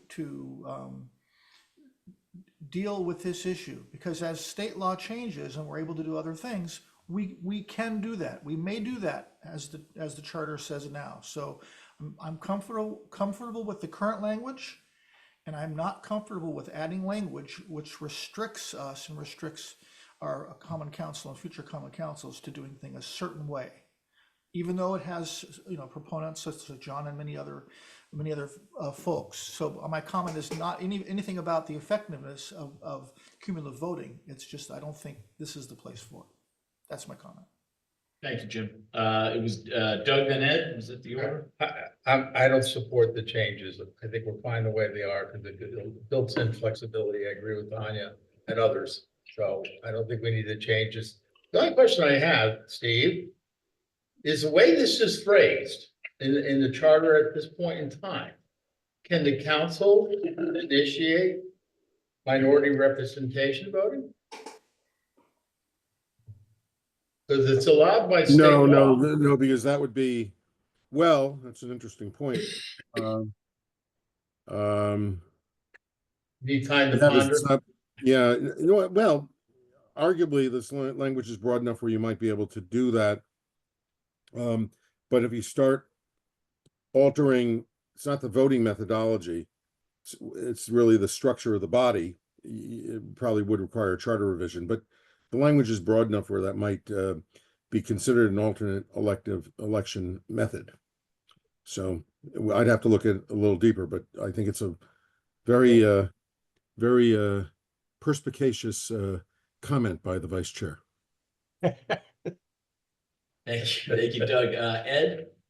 Yeah, I find it interesting. This is the first time that diversity and inclusion is now it's now a good thing, but it really has to do with political parties. I think we have districts in this city, and presumably the districts can be drawn in such a way as to be, be more inclusive in terms of party representation as well. And ultimately, I'm going to say it in all candor. The Democratic Party 10 years ago was a bit of a mess. And we worked on getting people involved and bringing people in, and we worked on diversity within the party. And it helped that we had a mayor that was the former police chief and was pretty much a bipartisan in his approach to, being mayor. That we turned it around. I suggest that to make it easier for the Republican Party to, or I should say, make it so that the Republican Party does not have to compete, or the unaffiliated or the independent party does not have to compete in the marketplace in the same way, is to do a disservice to the party out of power at the moment, because I think that there are, as are represented in this commission, I think that there are people of goodwill on both sides, but it's just a matter of getting the right mix of people, and that requires work. And I think that that you're proposing that we circumvent that work by making it so that we've given a handout to one party or another, because we can't because that party can't prevail under the normal normal democratic process, which I pointed out a couple of meetings ago in 2014, where the Democratic Party was still the majority party in the city, probably by a ratio of 2-1. The city council was 8-7 Democratic to Republican, and the one of the Democrats caucus with the Republicans, as would I have had I been on the Common Council at that time. So I think that it's incumbent upon the parties to do the kind of work and outreach and whatever that it takes to basically engage in this democratic process. And I think anything that is that and so I submit that what you propose is sort of artificial and sort of unintentionally seeks to circumvent that process. I wish to respond. So absolutely not is this a handout by any stretch of the imagination. Cumulative voting, it very much captures the will of the voters and would again reward in the case of Norwalk, the 5 council seats to the top 5 vote getters. The difference is that under the current system, every voter is required to take their 5 votes and divide them among as many as 5 candidates, rather than under cumulative voting, take the same amount of voting power that's shared by every other voter and cast those votes for possibly a single candidate. It's how you get minority representation at the will of the voters, not against their will. So this is a highly democratic process. I strongly believe that it is coming to solve these types of democratic and election problems. not coming soon, but it will come. And again, that's why I am making this proposal to solve the problem that we have in Norwalk, for sure. Not a handout for anyone, much more the will of the voters. What you propose is like a block, would lead to block voting so that people don't cast but one vote for the one candidate, and everyone agrees that that's going to be the person that everyone's going to get behind, and so no one else gets votes, and that's an artificial result. And I think that what you propose allows for that artificial result. So actually, it's not an artificial result. It again allows voters to vote in that way, but of course doesn't force voters to make any decision other than the one they want to make.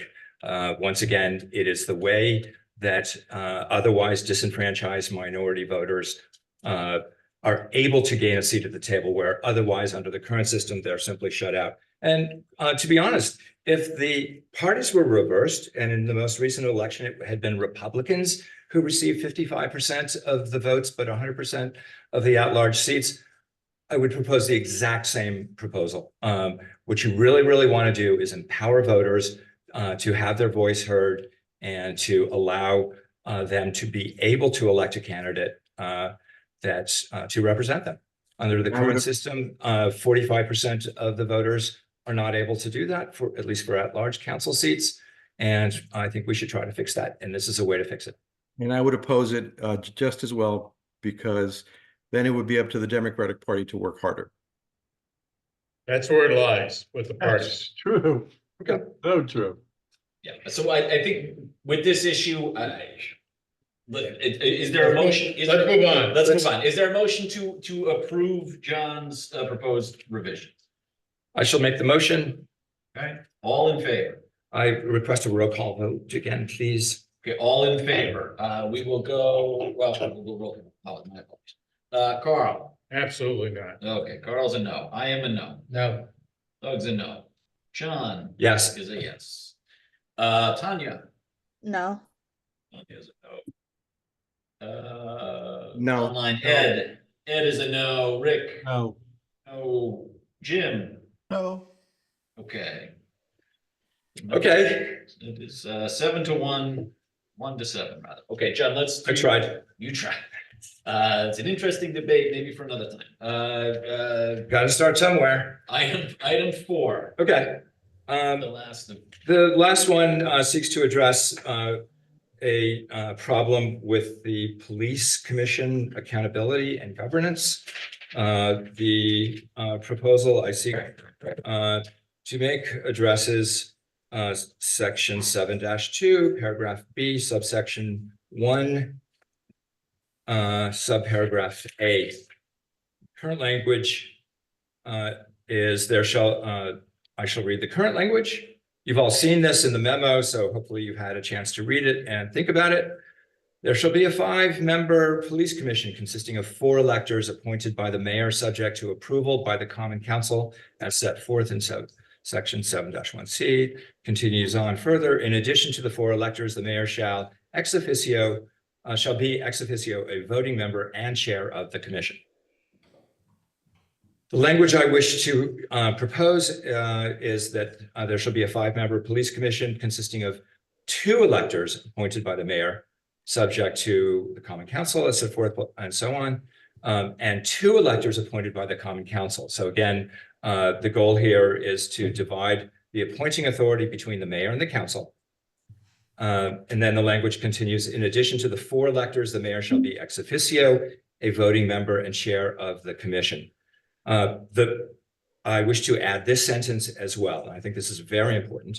The prior sentence notwithstanding, the mayor may recuse himself or herself from being a voting member or chair of the commission if there exists a conflict of interest serving in either role or for any other reason.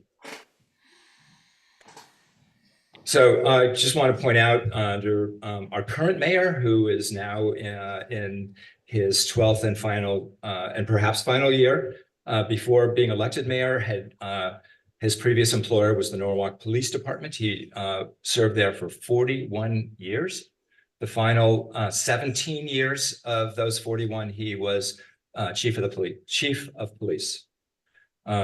So his next job after being chief of police was to chair the police commission and set and appoint all of the commission members. It's my own view that the police commission does not meet their responsibilities under the charter. In fact, they don't even know what their responsibilities under the charter are. And we, as a consequence, we do have a dysfunctional police commission. And I'm hoping that by diluting the appointment authority, we might get a better result than we have currently.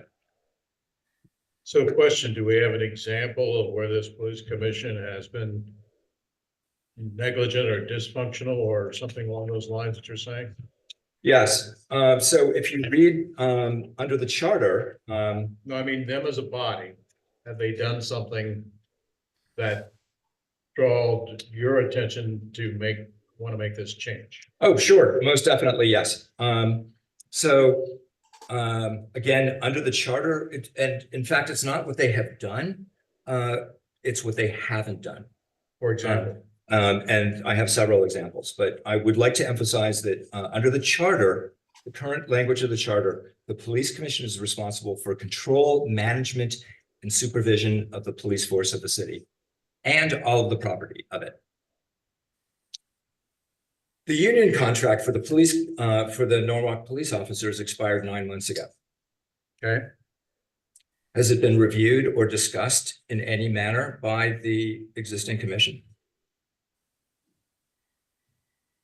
Prior to its expiration or since its expiration? Rick, can you add to that? You got your hand up. I gotta stop it there because there are probably 4 contracts right now that are out there, including the supervisors, including the general workers of the city, I believe DPW and the police. And I think that has something a lot more to do with the police commission that I don't want to get into here tonight because it really wouldn't be fair. But I believe tonight, if we're going to discuss, I think this is a personal attack on the police commission, and I don't want to be part of it. I've got to be honest, I don't want to be part of the discussion, and I don't want to be part of it because I just don't think that's our charge. And that's how I feel. But I do know that the discussion about contracts and everything is a much greater one in the city of Norwalk than the police commission handling theirs, or the fire commission handling theirs, or right here in our own building. So I think this is just the wrong way to go on this one. So I really don't want to be part of it. So I would agree with you, and I think it's an attack on a lot of things and a lot of people, but I'll finish up here, Doug, and then you can go for it, because the question you probably would know the answer to. What role does the police commission play in negotiating the contract between the city and the police force? Well, Oh, no, I can answer that one. okay, because the way I understand, and I don't know if the commission is exempt from that. Under state statute, the mayor is a negotiator for his appointee. Could be an attorney he puts in, it could be a firm he puts into. I know in the legislative part of the body, you cannot be part of negotiations. You do vote on the contract, whether accept or reject it. As a police commissioner, Legislative body, and that's why I'm not sure how the police commission falls, is prohibited from being in the room. Same with the Board of Ed, they can't be in the room when they're negotiating. Presumably, there's other people involved in the contract negotiation in the police commission. No. So, Of Attorney course Mednick- there I is. think And Attorney the Mednick has the police appointed- commission, the police commission actually has no role at all in the negotiation of these contracts. Okay. And yet, the charter requires that they are responsible for control, management, and supervision That's of the policy. police force. Well, they're required to vote on it ultimately, but So- Steve, did you have a question? Or a Well, comment? I was gonna say, I didn't know I whether. make a motion to table this. Mm. That's what I wanna do. I think I'm gonna defer to that tonight. we can table it. Again, I'm agreeing with Rick. I don't see where this comes under the purview. Yeah, I was I- gonna say that Steve, Tanya, I'm gonna Tanya recognize had her- Steve and then, yeah, Yeah. Steve. Tanya had her hand up and I'm happy to do some Yes. clarification after she speaks, but I don't want to jump in front of her. I'm sorry, I I just lost have- her hand in the Please. Oh, foliage. I know, it's Tanya. the trees. I need to find another trees. I gotta get a little, like. It looks like a little fruit in the coming out of the tree somehow. There you go. Dark splotch in the woods there. Just briefly, I kind of can understand where John is coming from on the second sentence, just because the current mayor is a former police chief, so I understand that. But that may not be the case always, so I don't necessarily think that that's right. But I understand like where that's coming from. But I also don't think that that's the second sentence, that the mayor may recuse himself, him or herself. Because who's going to ensure that they recuse themselves? And if they feel that they are capable of making that decision, how is that enforced? So I- I'm not sure if that sentence specifically needs to be in there. So currently, the mayor is not permitted to recuse himself from serving in that role. He's required to serve in that role. And this simply allows the mayor to be able to recuse himself from that No. role. No. No, Right. that's not true. No, that's not That's true. not true. Well, what I'm saying is, one, Steve. how would you enforce that? And two, I think that this specific sentence is specifically for our current mayor because of his previous role. So I don't Would think be- that, It would, if in the charter, it would apply to any mayor. It would be useful if it had applied to prior mayors. But no. Steve? What I was going to say were two things. One was related to the issue of recusal and conflicts of interest. I'm assuming that Norwalk has a fairly robust ethics ordinance. And Yes. the ethics ordinance would certainly cover any member of a board or commission, including the mayor. And so that if the mayor had a conflict, personal or financial, which are the two elements of conflicts under local ethics legislation, that he'd already be in a place where somebody could raise the issue to ask a mayor or a member of the council or a member of this commission to recuse themselves from voting on a matter where they have a personal or financial interest. So so I'm not debating. I just wanted to point out that ethics rules probably already cover that type of issue. The other thing I wanted to say with regard to collective bargaining, Doug did state it pretty correctly. The mayor is the chief negotiator for the community.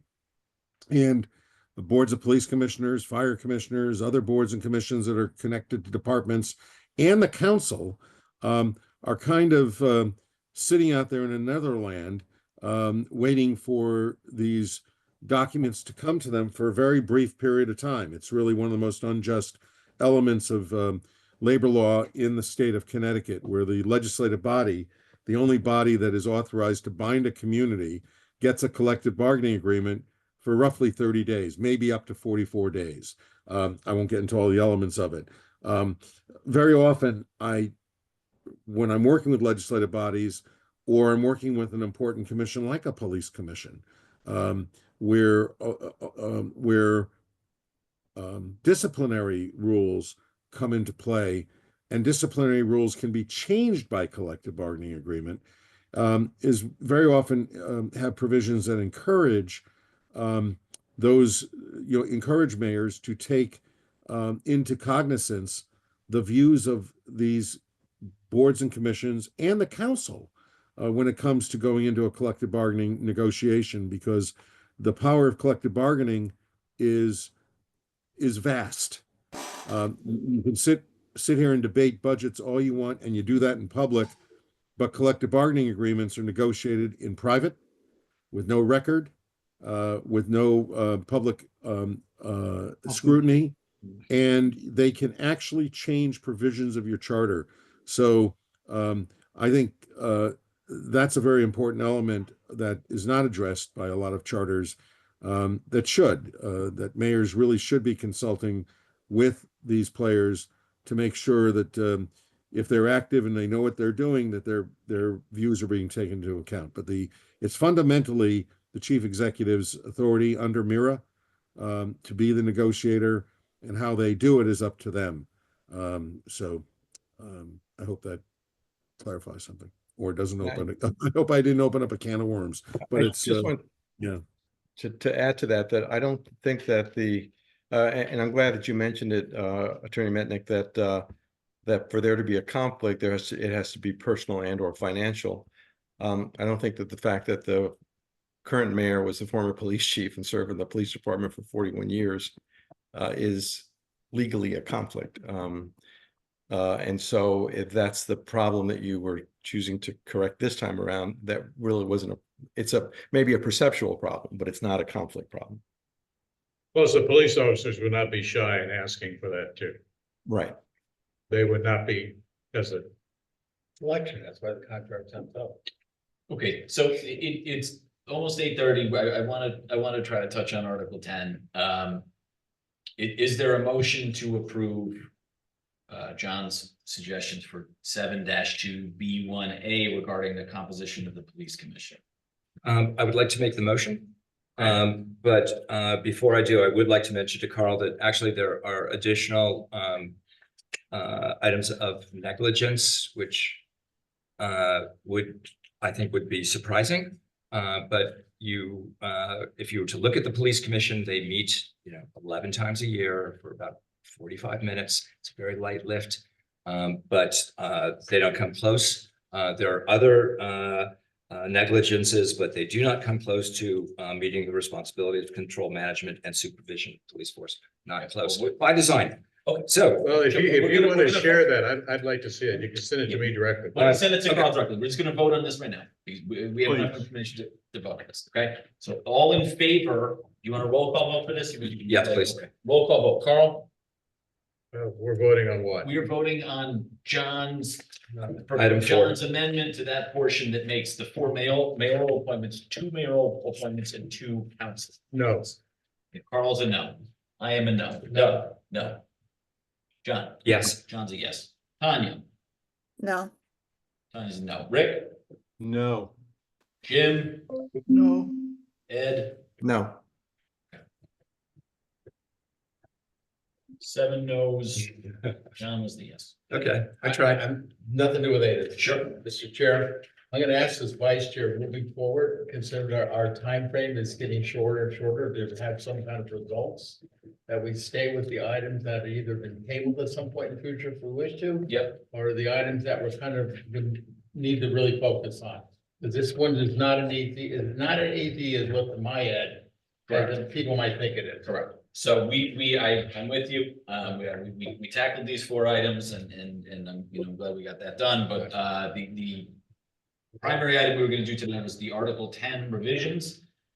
Steve, we had been waiting for you. I think you could have taken some more time with wherever you were. I've been actually waiting for you guys. I mean, Now you're waiting for us. So John, I'm gonna need to go off to another meeting, so. May we have a 2-minute water closet break? let's do it. We'll it's 8:26. Why don't we reconvene at 8:30? Water closet. Okay, we're back to item 6 on the agenda, which was discussion of Article 10 revisions. Attorney Mednick was gonna perhaps just walk us quickly through some of those proposed revisions, and then we will perhaps at our next meeting include that with what are we bumping here? The item 5A, the structure of the BET. BET.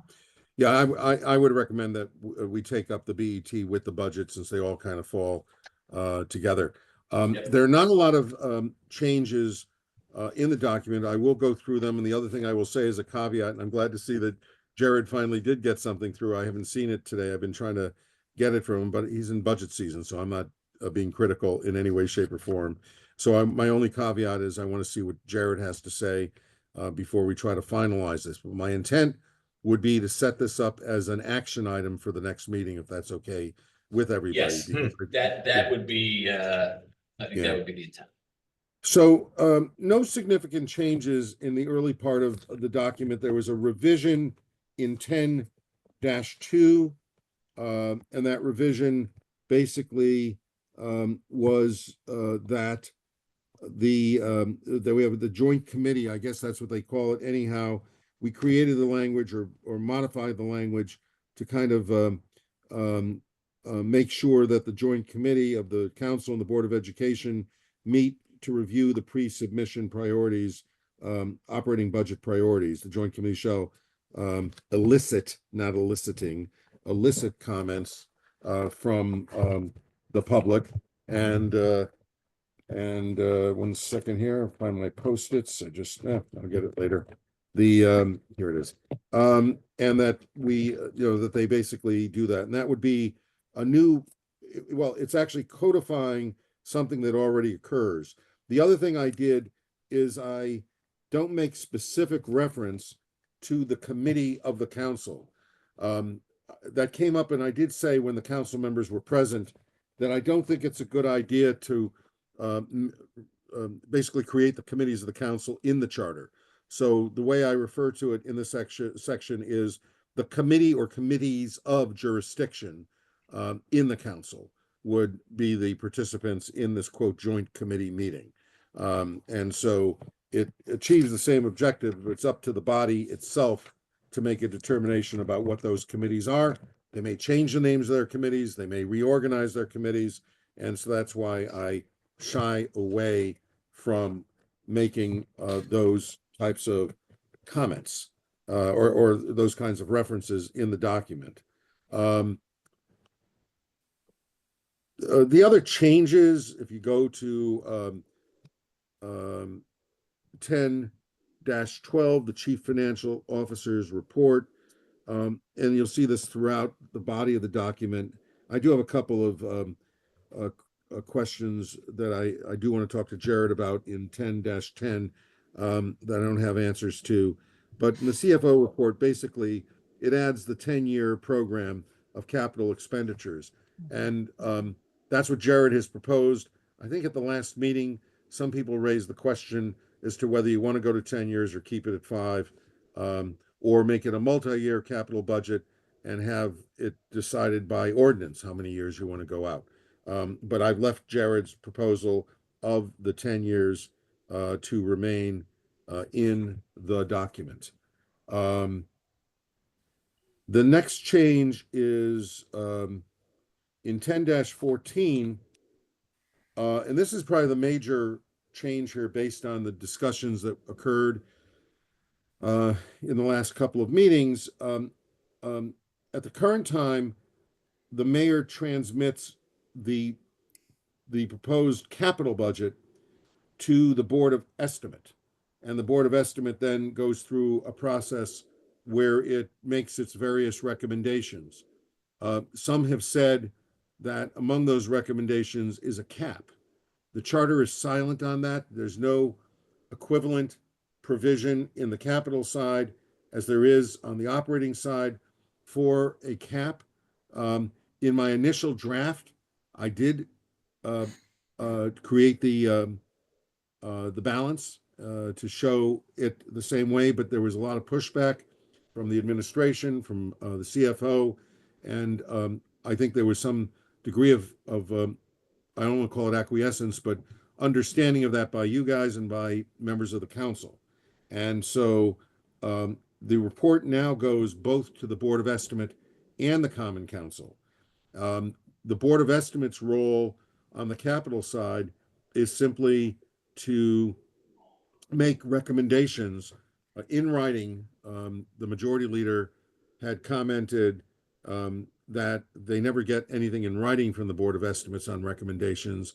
If I'm not mistaken, I think that Commissioner Camacho might have disagreed with that, but I don't know that that's the case. And this just makes it clear that the recommendations have to be in writing. But they're simply recommendations. They could recommend that the mayor's cap be lowered, and effectively the mayor will be setting the cap. The mayor sets over a capital budget for X amount. The Board of Finance would make their recommendations. They could say the mayor's cap is too high, it's too low, it's just right.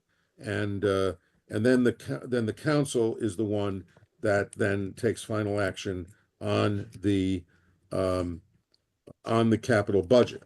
To answer the question in 10-16 on the issue of the council's role, they get to approve, reject, reduce, or reinstate any item in the mayor's proposed capital budget.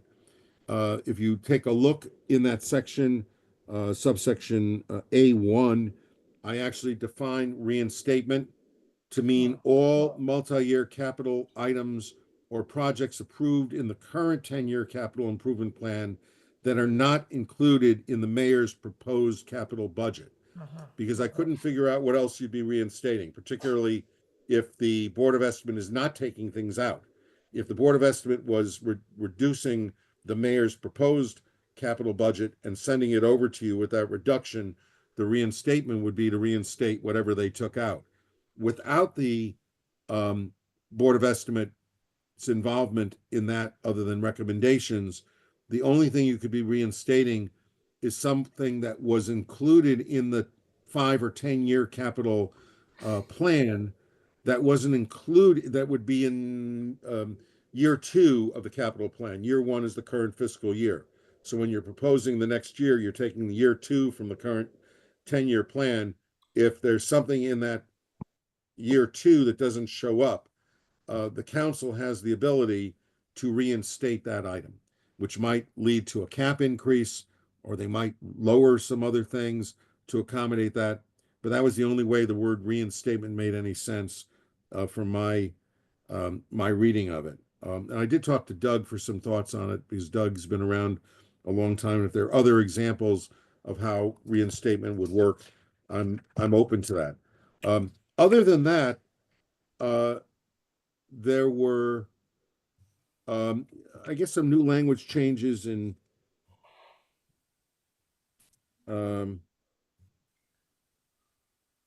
this is referenda procedures. This is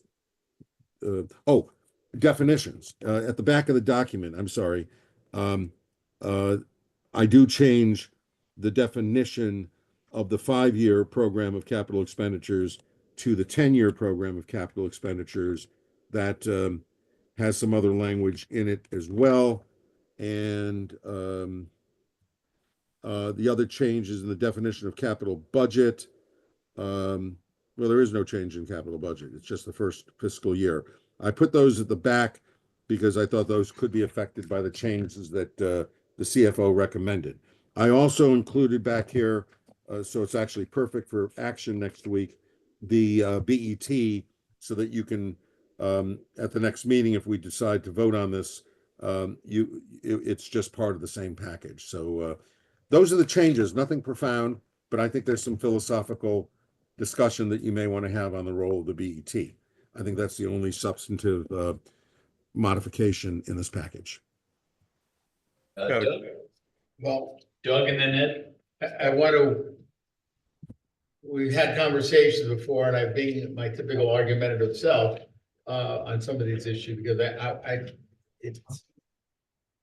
So, first of all, Steve, the way you're setting this up, the way I'm hearing it now, is that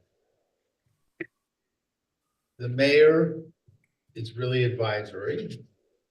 The Board of Estimate is really advisory. Planning and zoning is advisory. The council, at the end of the day, not only gets to pick what items they want out of the proposed budget, but they get to say, 10 million is not enough, folks, we want 20 million. And there's a final say on this, is that correct? Well, that's currently in there already. And if they want to increase it, it's a 2/3 vote. So if they want to go, the powers that they have are the present powers. The present power is to, I didn't mean to interrupt, but I just want to correct. No, They can approve, they can reject, they can reduce, or they can reinstate. So I might have misspoken. If they reinstate, they have to do it within, the mayor sets the cap. So the mayor is not advisory. This is the mayor's proposed budget. The council has the same authority it has now. The only difference is it's the Board of Estimate that's in the different position. The Board of Estimate does not have a power to fix, or the power to alter the capital budget, or to fix the cap. Even though the charter is silent on that, I've been told by enough people that the Board of Estimate has that authority, or is operated that way, to accept that as a given. That's not what the charter has said. That doesn't seem to be the prevalent view on those who have recommended an alternate change. But if you want to increase it, the council has to have a 2/3 vote. So they are constrained on the capital budget. They have to do everything within the mayor's cap unless they have a 2/3 vote to increase it. What do you? Having, you would think sitting in the shoes for a councilman for a long time, I'd be on not taking this view. But my view is, personally, I'd rather leave it out of the unelected officials to set a cap. Because their motivation, that's the reason they're called the Board of Investment and Taxation, is to keep a handle on the city's finances, where political decisions don't necessarily mesh with those kind of things from time to time. And that was where I always operated for the years I did this. You know, that we can move the money around as long as it was asked for that particular fiscal year, and that's another question I brought up before, we were discussing before, I want to make sure it gets asked. That we can move anything around within that, and if we wanted extra money, we had to go back through the process. All right, everybody had to sign off on it, and they could increase the capital budget. Now, I worry about politicians making financial decisions. Because I can only point to our country at this particular time over 40 years worth of, when was the last one I think I had a balanced budget, if I remember correctly. I get nervous. It wasn't just for the record, it was the end of the 1990s that we had a balanced budget and a surplus, in fact. It wasn't 40 years ago. It was like 26 years ago. Yeah. So- For the record. Okay, 36 okay, years well, ago. that's why I'm. Feels like 40. That's why I said it. It was underneath the different leaders. It's okay. So I'm gonna ask Mitch for clarity again. If you're proposing a 5-year look ahead budget and a 10-year look ahead budget. If money is not appropriated for year 2, I'm just saying, the 225 budget is for 2025. Yes, there may be items, we need a fire truck, it's $1 million. That, you know, we're gonna sign a contract, if you commit for $500,000 this year and the other $500,000 when it's due and built, that's a contract. But if you don't have a contract or something, there's nothing obligating anybody in year 2. Unless a contract signed, is that true? If there's a contract that is. There's no contract. In other words, we want $100,000 this year for put sidewalks in. Well, if it's not a contract, because it's subject to money available, funds available. But there's no contract for year 2 because the money hasn't been appropriated. Is that true? Still true? That is true. The capital budget, the only effectual year is year 1, which is the current year. I've got a couple of questions, actually, if I may, Mr. Chairman. Yes, Ed, and then I just, thank you, John, for alerting me. Jared is on Zoom and has his hand raised, so, if it's good. helpful to hear from him, I think we should do that, John. Thank you for pointing that out. Let's go Ed, and then if we can, unmute Jared. The current language of the charter 10-15 basically says in pertinent part, the board is then required to approve the capital budget. And this, they're referring to the Board of Estimate and Taxation. The transmittal goes from the mayor to the board. And it says that the Board of Estimate then is required to forward the same to the Common Council with an expression in writing of its judgment with respect to the amount of funds it is proposed to expend in the capital budget and the effect of the expenditure and the effect that the expenditures will, in the opinion, have on the operating expenses and credit of the city. So it seems to indicate that the board has very little has to approve the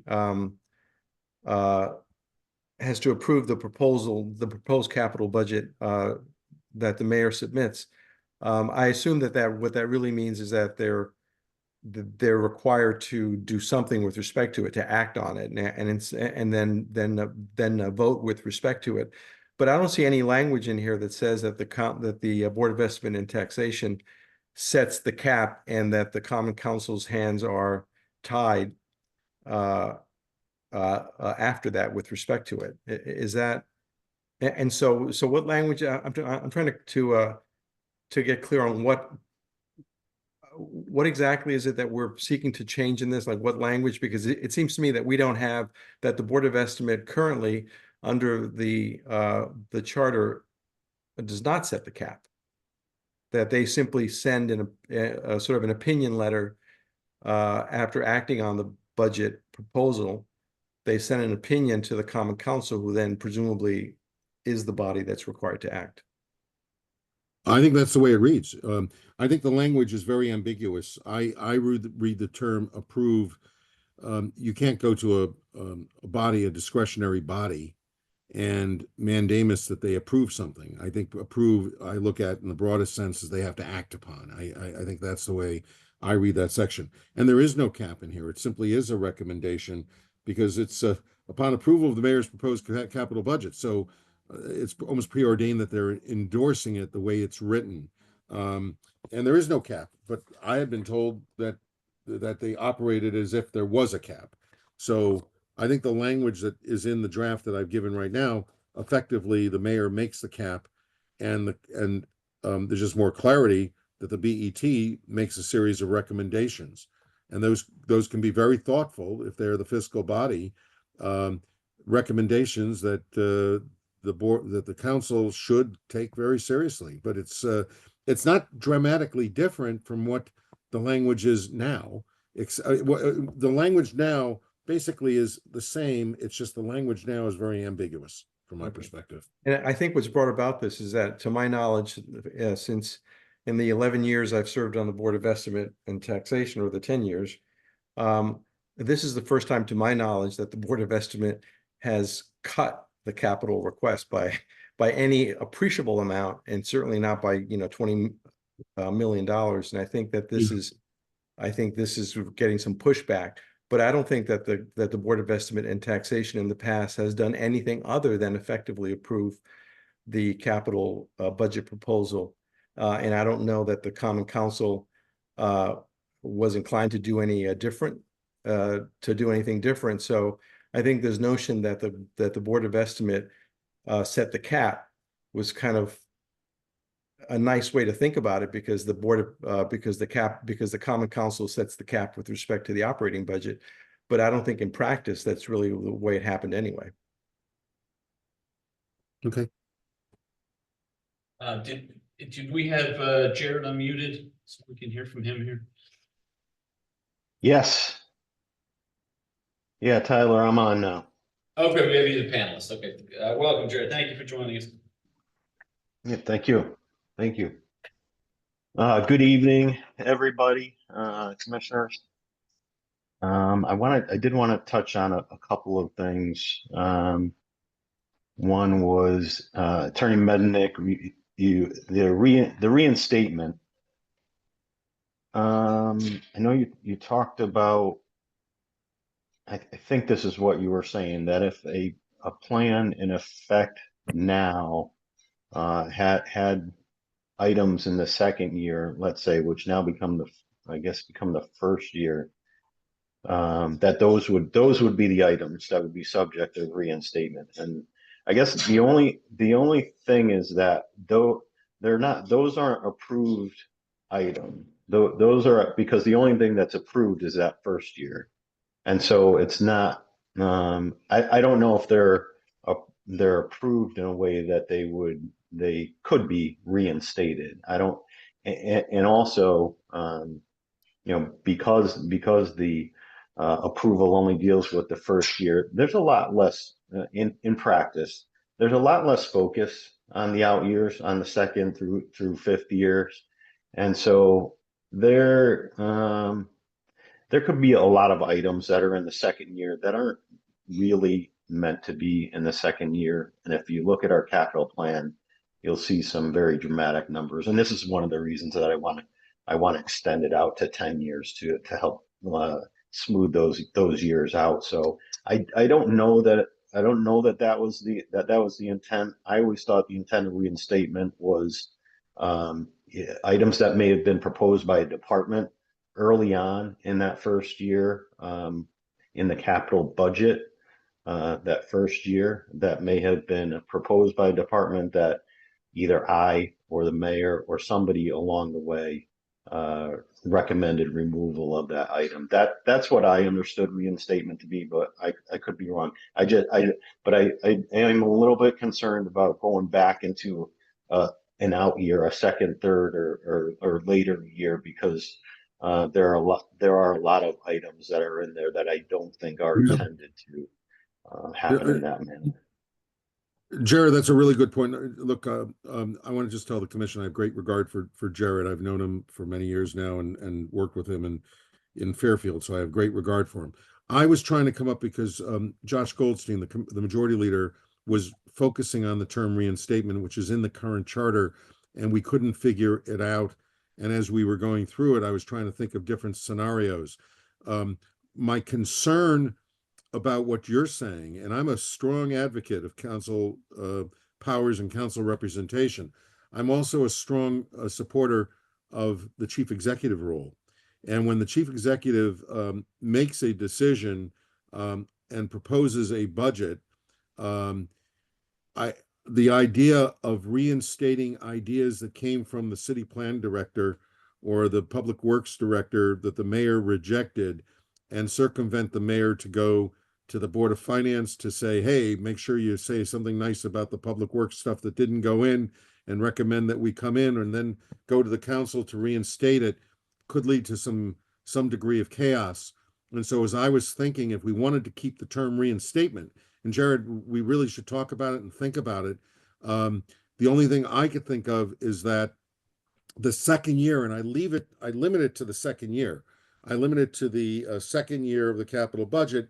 It means that the body in recent period of time made a judgment call that this was something we should be looking at in the near term. And I recognize second, third, fourth years, except for unless there's projects in the field, obviously, are more speculative. I don't disagree with that at all. I was just trying to make sense of the word reinstatement. And it may come down to eliminating the word reinstatement. I just didn't want to I wanted to make sure we were not doing any harm. And Jared, your perspective is not a bad perspective. But I think we need to think about the implications of, I've seen it throughout the state where a lot of department heads get fired because they've leaked information to the Board of Alders or to the council or the Board of Finance that they got a favorite project and the mayor caught wind that they circumvented them, and maybe the project goes through, but the department head won't be there for very long. But whatever the case may be, I was trying to make sense of the term reinstatement. So it's not I'm not staking out a perspective or a position. I was trying to make sense of how reinstatement would work. It would work more dramatically if the Board of Estimate, and I'm not arguing for this, had a role in modifying the lines, because then you could reinstate their rejection. So it goes from the mayor to the Board of Estimate to the council, and if the Board of Estimate is the interim body, took something out, then they can reinstate it at that point. And if it didn't increase the budget amount that the mayor set, in effect, let the mayor's cap take effect, you can reinstate it within that cap without having to take a two-thirds vote to increase the cap. So in the next week or so, why don't we sit down and talk about it and see whether and how reinstatement works. The majority leader was saying we should just take it out if it doesn't mean anything. I don't have enough experience to know how it's worked for the last 70 or 80 years that it's been in the charter. And that was my concern. And I reciprocate the respect for you, Attorney Mednick, obviously, and I think we were both trying to do the same thing. Yeah. And just looking at it from our unique, our different perspectives. And I hadn't thought about it from that perspective of the chief of the executive's privilege, I guess, as you put it. And so It's executive discipline. I It's mean, discipline of the executive branch. Yeah. given your perspective and mine, I think I would be included to take it out. But I'm open to having more conversation about it. I'd be curious to see what the commission has to say about it, because those are two. What Jared has done and I've done is given you two examples of what can be reinstated. We may disagree with each other on it. I don't disagree with his concept. I just think there should be some degree of executive discipline. The mayor is the chief executive and should be able to present his or her budget without having people try to circumvent the mayor. Different for the Board of Estimate or the council to come in and say, okay, mayor, but what about this thing we wanted to do last year? That's why I put that provision in there. So you guys should think about it between now and the next meeting. I'll talk to Jared and look at other practices around the state and see if there's any guidance we can have. Or Ed, can you think of any examples, since you were on the Board of Estimate for 10 years, and even on the council, where there has been a reinstatement by the I don't council? think there's ever been any, to my, in my years on the Board of Estimate, I don't think that there's really ever been a dispute like that. I think that what the Okay. mayor's proposed, the Board of Estimate and Taxation may tweak here in a very small way. Keeping in mind that the mayor serves on the BET and is a voting member. And so whatever changes occurred on the BET were with the mayor's usually voting along with the majority. And I think that by the time it gets to the Common Council, I think everyone has been pretty much on board with what's been proposed. So I don't think that there's ever been an issue about removing and then reinstating an item. It may be a power that has no effect. And that'll be our project in the next week or two before the next meeting to try to figure out if there's been any historical rationale for it. So, or use of it. Anybody, Doug Hempstead, does the vice chair have any Well, observations? I can recall lots of instances where the council has taken money that the mayor has not recommended, but was asked for by a department head and moved money around and put it back in or forced it back in. It used to happen fairly frequently, believe it or not. Sometimes not in a large depth, and sometimes I saw $1 million totally dispersed to 7 other projects at one point back at a time. So that's an example of that's Jared's Right. example of reinstatement. Now, it had to be money that was asked for by the department in that column for that year. All right, because the rule of thumb was that if it wasn't asked for, you couldn't insert it. That had to go back through the whole process. I've seen that process too, where the mayor hadn't recommended something. There was a lot of discussion. I think it was one of the drainage issues way back when. And the money was inappropriate, not felt to be enough money for it, but they hadn't asked for more. And the mayor went back and went to the Board of Estimate and Taxation, went to Planning and Zoning and had it all signed off for. So that was the way they increased what had already gone through a process before it got to the council. But that used to be the methodology. Is it still, I'm sorry, I'm trying to play a little catch up here. Can the mayor still veto capital budget? Yeah, I think so. I don't think there's we didn't change anything in that regard. Okay. If you had So veto what- authority, so if the that was gonna mayor- change. So I'm gonna ask, because it's pretty close to the last day that the council passes all these things, the cap and the capital budget so if a mayor vetoes it and the deadline has passed for the council to approve it, and the council doesn't have enough votes to override the mayor's veto. But why does the mayor need to veto it? The mayor doesn't, can't the mayor just sit on it and the department heads not, and the finance department not bond, not bond the item, and so it dies Yeah. by virtue of executive fiat, right? Well, the council authorizes the mayor to Right, sign right, the but contract. So what happens if the council authorizes them? I'm trying to just get understand that, and I don't mean to interrupt you. I first wanted to clear a picture. If the deadline passes, that's required for approval of a capital budget. right. Because the council passed, the mayor's vetoed it. And if there was time, the council went back to override it and unsuccessful. What does that mean? But the That fact worries that me about a couple of things. I don't see that, where is the veto? That, I see it ending I, with I don't the, think there's. I think there's a pocket veto, right? The mayor doesn't, you don't have to bond for, you don't have to, they can approve a capital budget, but the city doesn't have to go out and get the money. That's right. yeah, this is different than an impoundment situation with an appropriation where you, if the council appropriates, the mayor has to spend, although most mayors do not. But it's a little different on the capital side because you may not, I mean, in effect, it's not organized by charter. The mayor does have that ability, I suppose, although it's not mandated by charter. But I don't see the veto authority. I think it ends with the council. There's, Unless I miss. you know, if I could too, with regard to reinstatement, and this is kind of maybe the converse of reinstatement, there is another path. If the common council, I guess it would still require the mayor to go along with it, but there is a special appropriation path where something else could be done outside of what was approved either in the operating budget or the capital budget. So there is another path for getting projects approved. I'm just curious because it's that open-ended.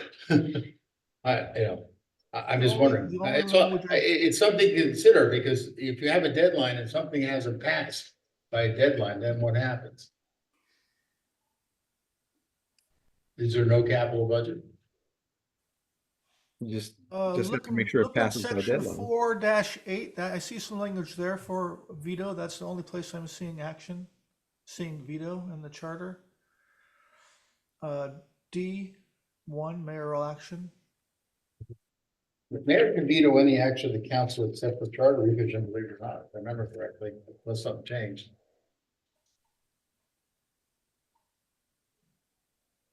Yeah, that's right. You have to kick back to the mayor's authority. So the mayor does have veto authority. Sometimes it's placed in the budget because they have to be done by a certain time. And that is not the case here.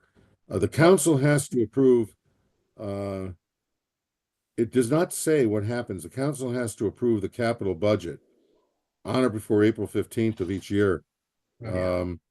That seems like an early date here. That seems odd. Jared, is that, yeah, that's right. You approve your budget That's what we've much been earlier. going. Yeah, that's what we've been going yeah. by. Yeah, you do approve Yeah, much we- earlier. I'm sorry. I'm dealing with one community goes early June, another late May. You're mid-June, mid-April. So you're done in 2 Yeah. weeks. All right, so that's not odd.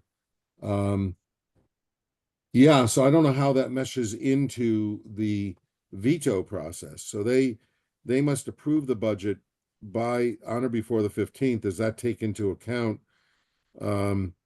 mayoral veto authority? I don't know how it's been interpreted locally. I can check that out. I want to make sure you earn your money, Steve. I think as I said, the mayor has just a pocket veto, right? So you pass it, and so you pass a capital budget of 70 million, and the city bonds for 40 million. Then that's a veto to me, right? Well, not under, there's no provision in the I mean, charter.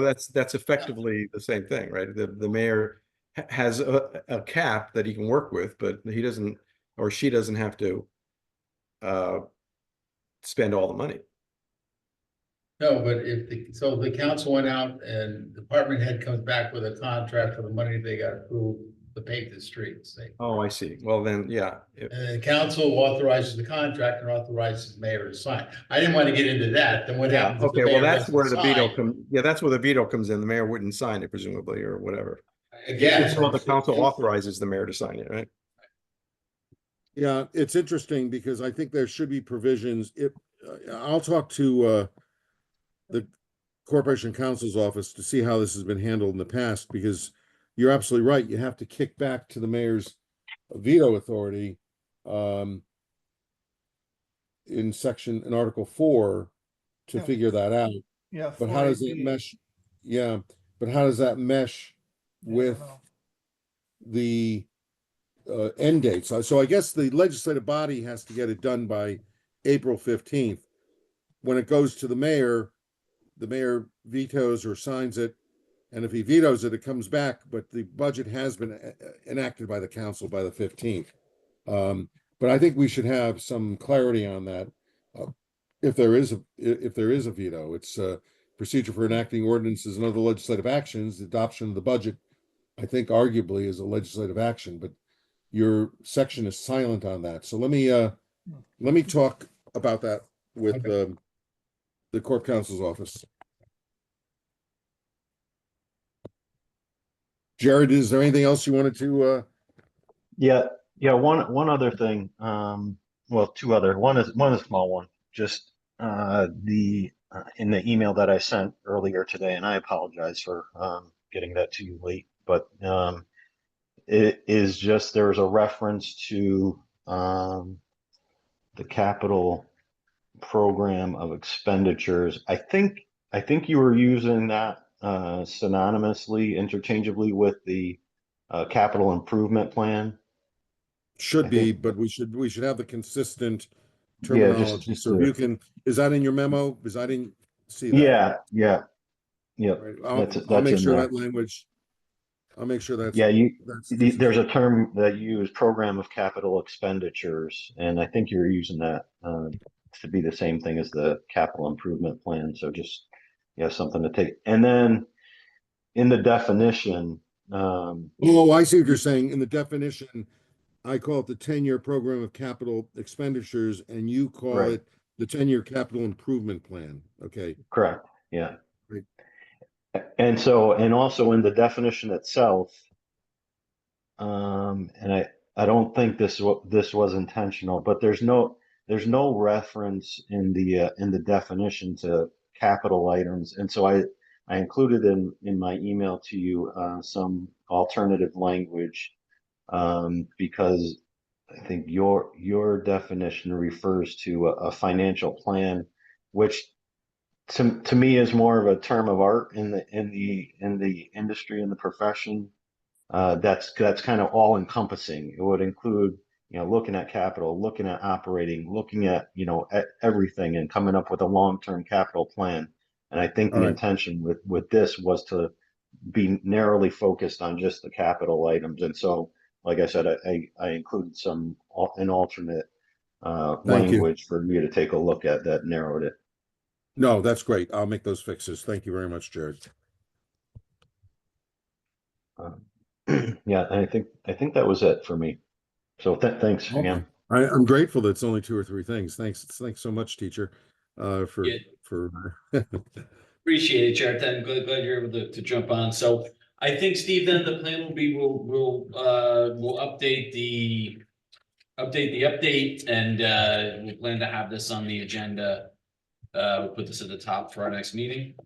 And Okay. then we'll go over this with the BET proposals. We need to get that. Exactly. I want to make sure everybody thinks about the BET, how they want to approach it, and be ready to take action, because, we're running out of time. We could probably put it off for another meeting after that, or, but we really should try to deal with most of the heavy items. And at some point we should schedule, we're getting close enough now to schedule the public hearing. So Yes. I'll talk to Jared offline to look at it. And I now have a trial on the 13th and 14th of May that was moved from mid-April to the 13th and 14th of May. And you have a meeting on the 13th, which will be fine. I'll be okay. I'm the second chair, so I can go from the trial to Charter Commission. And so, good. Thank you very much for indulging my two-meeting evening. Thank you. Yeah, thank you for being with us, Doug. Can I ask Jared a question? Jared, I'm gonna just use this example with the new high school we're building, right? Mhm. The city's got to bond the full amount to make sure the contracts are let. And the city's Right. getting, I don't know, is it 80 or 90% reimbursement? Right? Whatever it is. Yeah, So is that- for the so for the what's new this- high school, it's 80%. What happens to that money? Does it pay down the bond that has already been let by the city?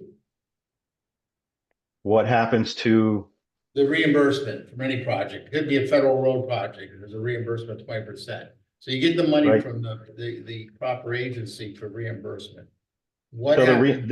the reimbursement comes in now, it's changed over the years, but the reimbursement now comes in about, for those projects, about every 2 months.